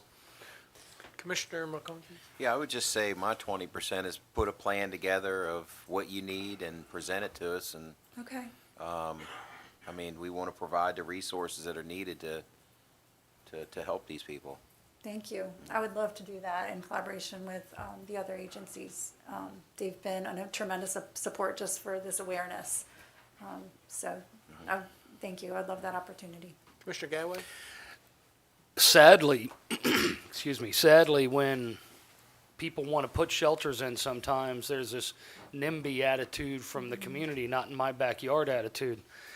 And I was really honored on October 1st to be over in Charles County when Lifestyles opened up their new shelter. It took them a little bit of pushing through the county levels and planning and zoning, because under planning and zoning, you cannot have overnight shelter facilities in an industrial park or a commercial facility. But off Theodore Green, which is similar to our industrial park at Benedict, they were able to put in a very, very nice Lifestyles shelter that can be used overnight, short term, up to, I think, 30 days or something like that under some places. They have counseling that comes in. It looks to me like they built a blueprint that could work here as well. And it could be expanded into the domestic violence as well as the other portions that they have. They really did a great job, and I was honored to be over there for that opening and see the facility. And to take it just another little step, the In-Hunger warehouse up behind the church is going to be done in a year or so, which means they're going to be moving out of their facility that's down in the industrial park right now in a year or so, And it might take about a year or so to get the planning and zoning and all the rules changed, so maybe that's an option. Where they currently have, because we know that'll be open. It was heartwarming to see that Charles County is still building shelters, because there's been a big push towards housing first, federally and from HUD. But the reality is that we still need shelters for crisis response. In those moments, having a safe place to go is critical, and there isn't always available housing on a moment's notice. So those shelters, they really are critical. Mr. Weed? Yes, sir, Mr. President. Under opportunities, the Commission for Women recommends issuing an RFP, and that's an acronym for Request for Proposal. Correct. And I've been on acronyms today. Jen. So, I have no problem for advocating for that. And I'm sure, I can't speak for the others, but if that's on the agenda moving forward, we can see what, if any, support there is out there. And that funding that we give currently to the Health Department for Safe Harbor would be redirected towards this RFP. What's that number, Jen? Do we know? I think it's over 280,000. Last time I looked at the budget. And with that said, I mean, the small group dynamics over time with the Safe Harbor Board, I totally get, it diminishes, and it's no slight on that board. No. It's the way it is. And I know from a visual perspective, when I began this journey, they would come forward and present a check, and obviously that has not occurred for a number of years. Yeah. And no slight on them whatsoever. And this gives, if a nonprofit takes it on, they'll have, and it's their role in entirety, running it, managing it, fundraising for it.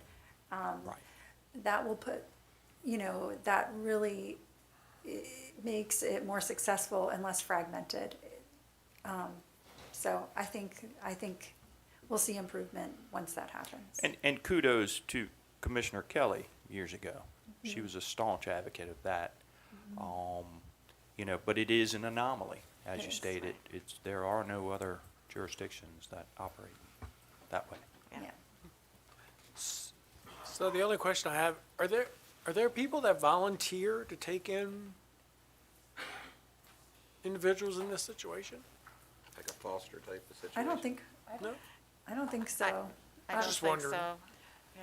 I mean, certainly for youth, in the social services Yeah. system, but, Yeah, I was just wondering, like Commissioner McConkey said, they have opportunities in foster for emergencies. I just didn't know if that same Well, program I worked. think the challenge is that's another kind of thing that we really don't know, because it may happen on a very informal level. Correct. Other members, Correct. cousins, family, or friends who allow you to sleep there to Right. come.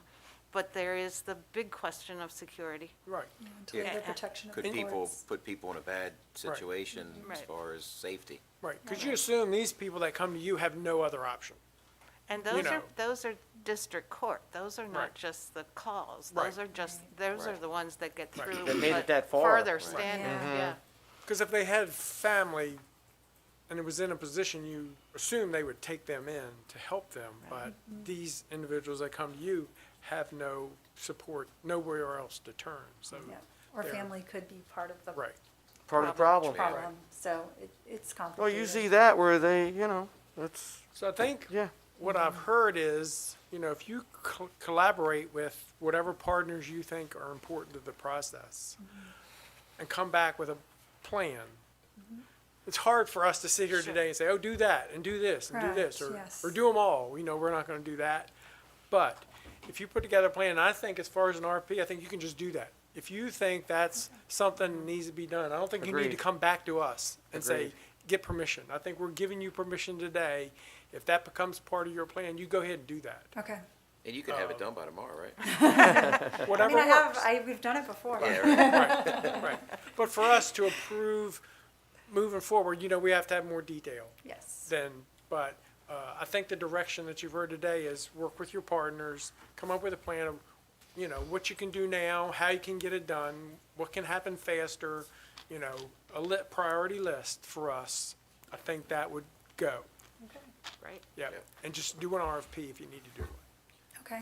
The only qualifying, Mr. President? Yeah. Please. Sure. John, RFP procedures, policies, are they good to go? I guess I'm just checking with him. I didn't see him squirm. So. No. Yeah, that's normally what I look for. Usually he's shaking his head like this. Yeah, usually when you start talking to him. No, sir. The president's right.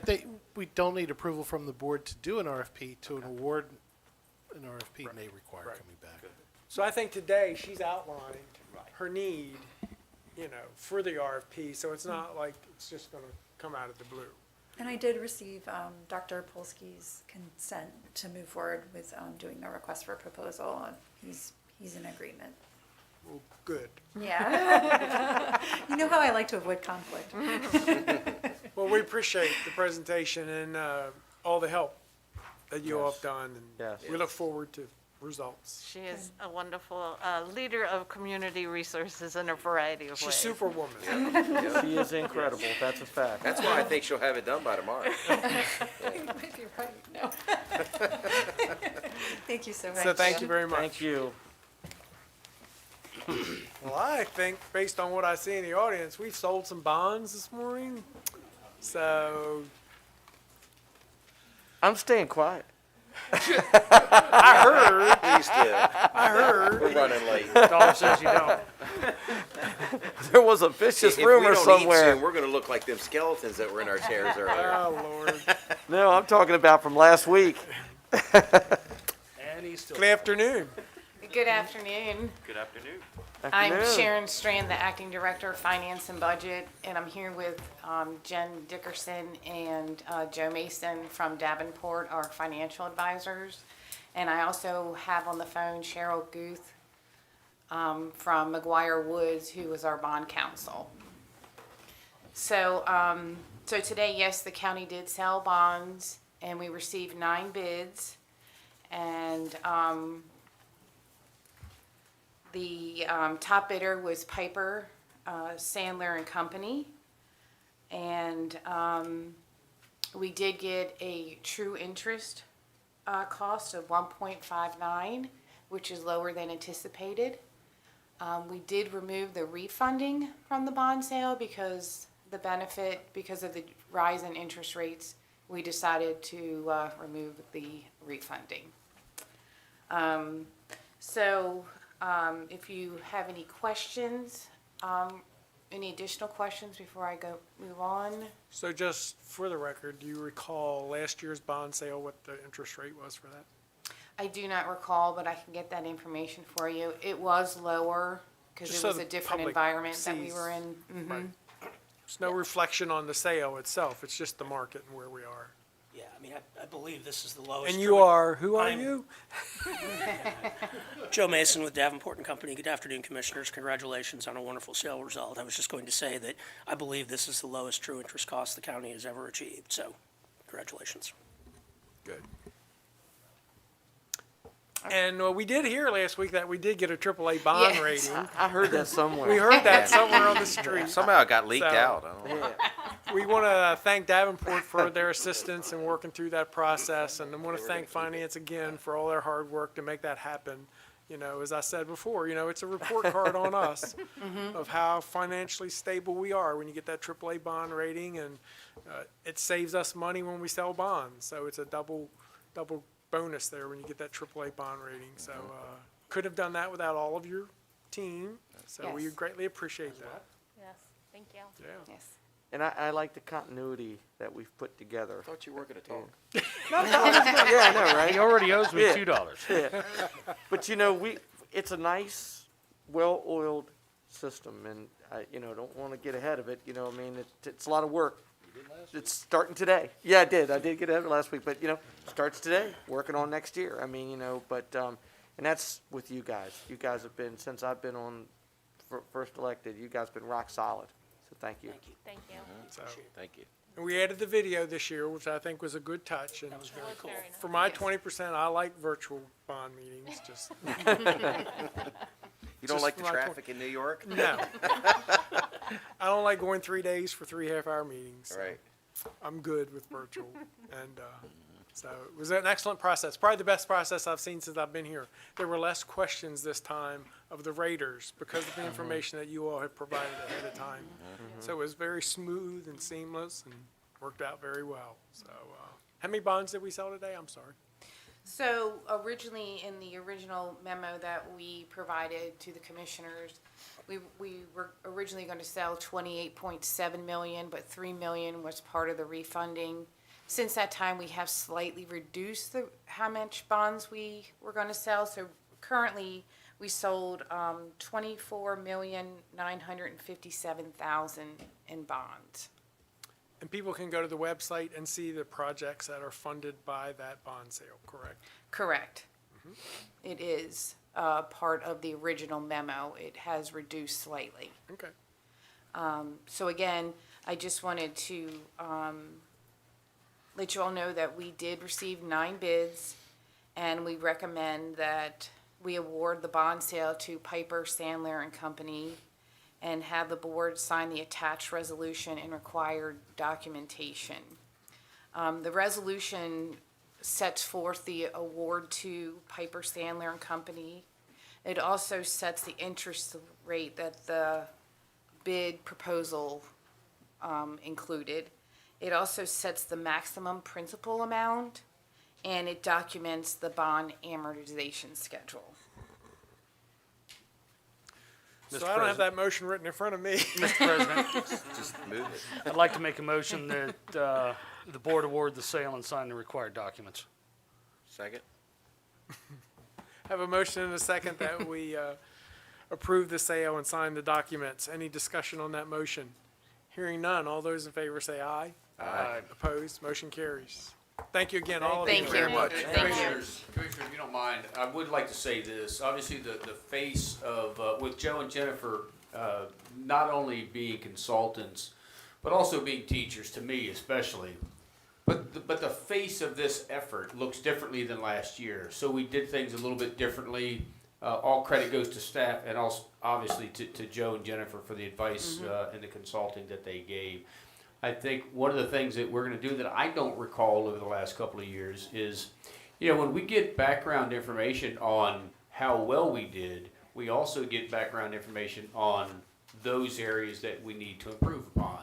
And that's something that I want to go forward with, come back to the Board of County Commissioners and hone in on those areas so that next year we do those even better. So we're not going to be able to do that without these two. So I look forward to it. So if we were aggravating and working you hard this past year, we're going to be worse next year. So. Bring it on. All right, we got it. Thank you. I thought I heard the biggest deficit we had was the county administrator, and the best positive we had was the president.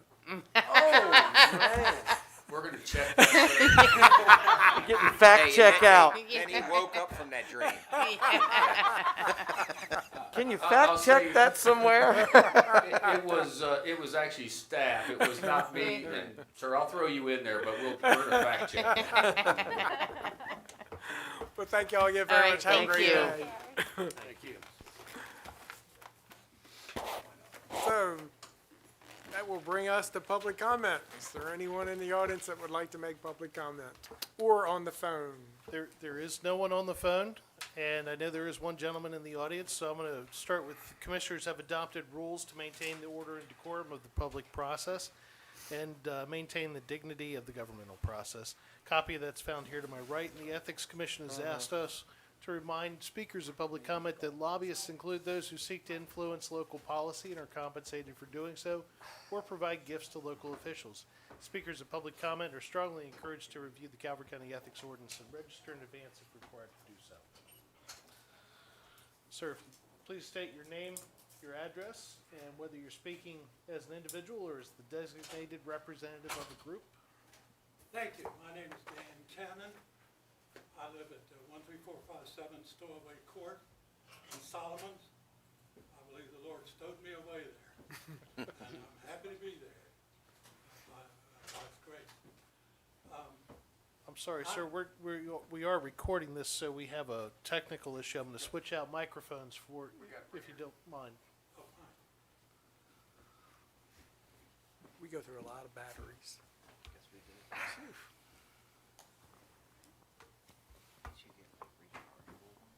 No. You would think. Thank you for putting it there. If I were holding it, I wouldn't be able to say a word. No, I'm fine. You may have to reintroduce yourself if they didn't get it the first time. Sorry. My name is Dan Cannon. I came to thank you guys, or you gentlemen, for your work and for your dedication of the new clubhouse at Chesapeake Hills Golf Course.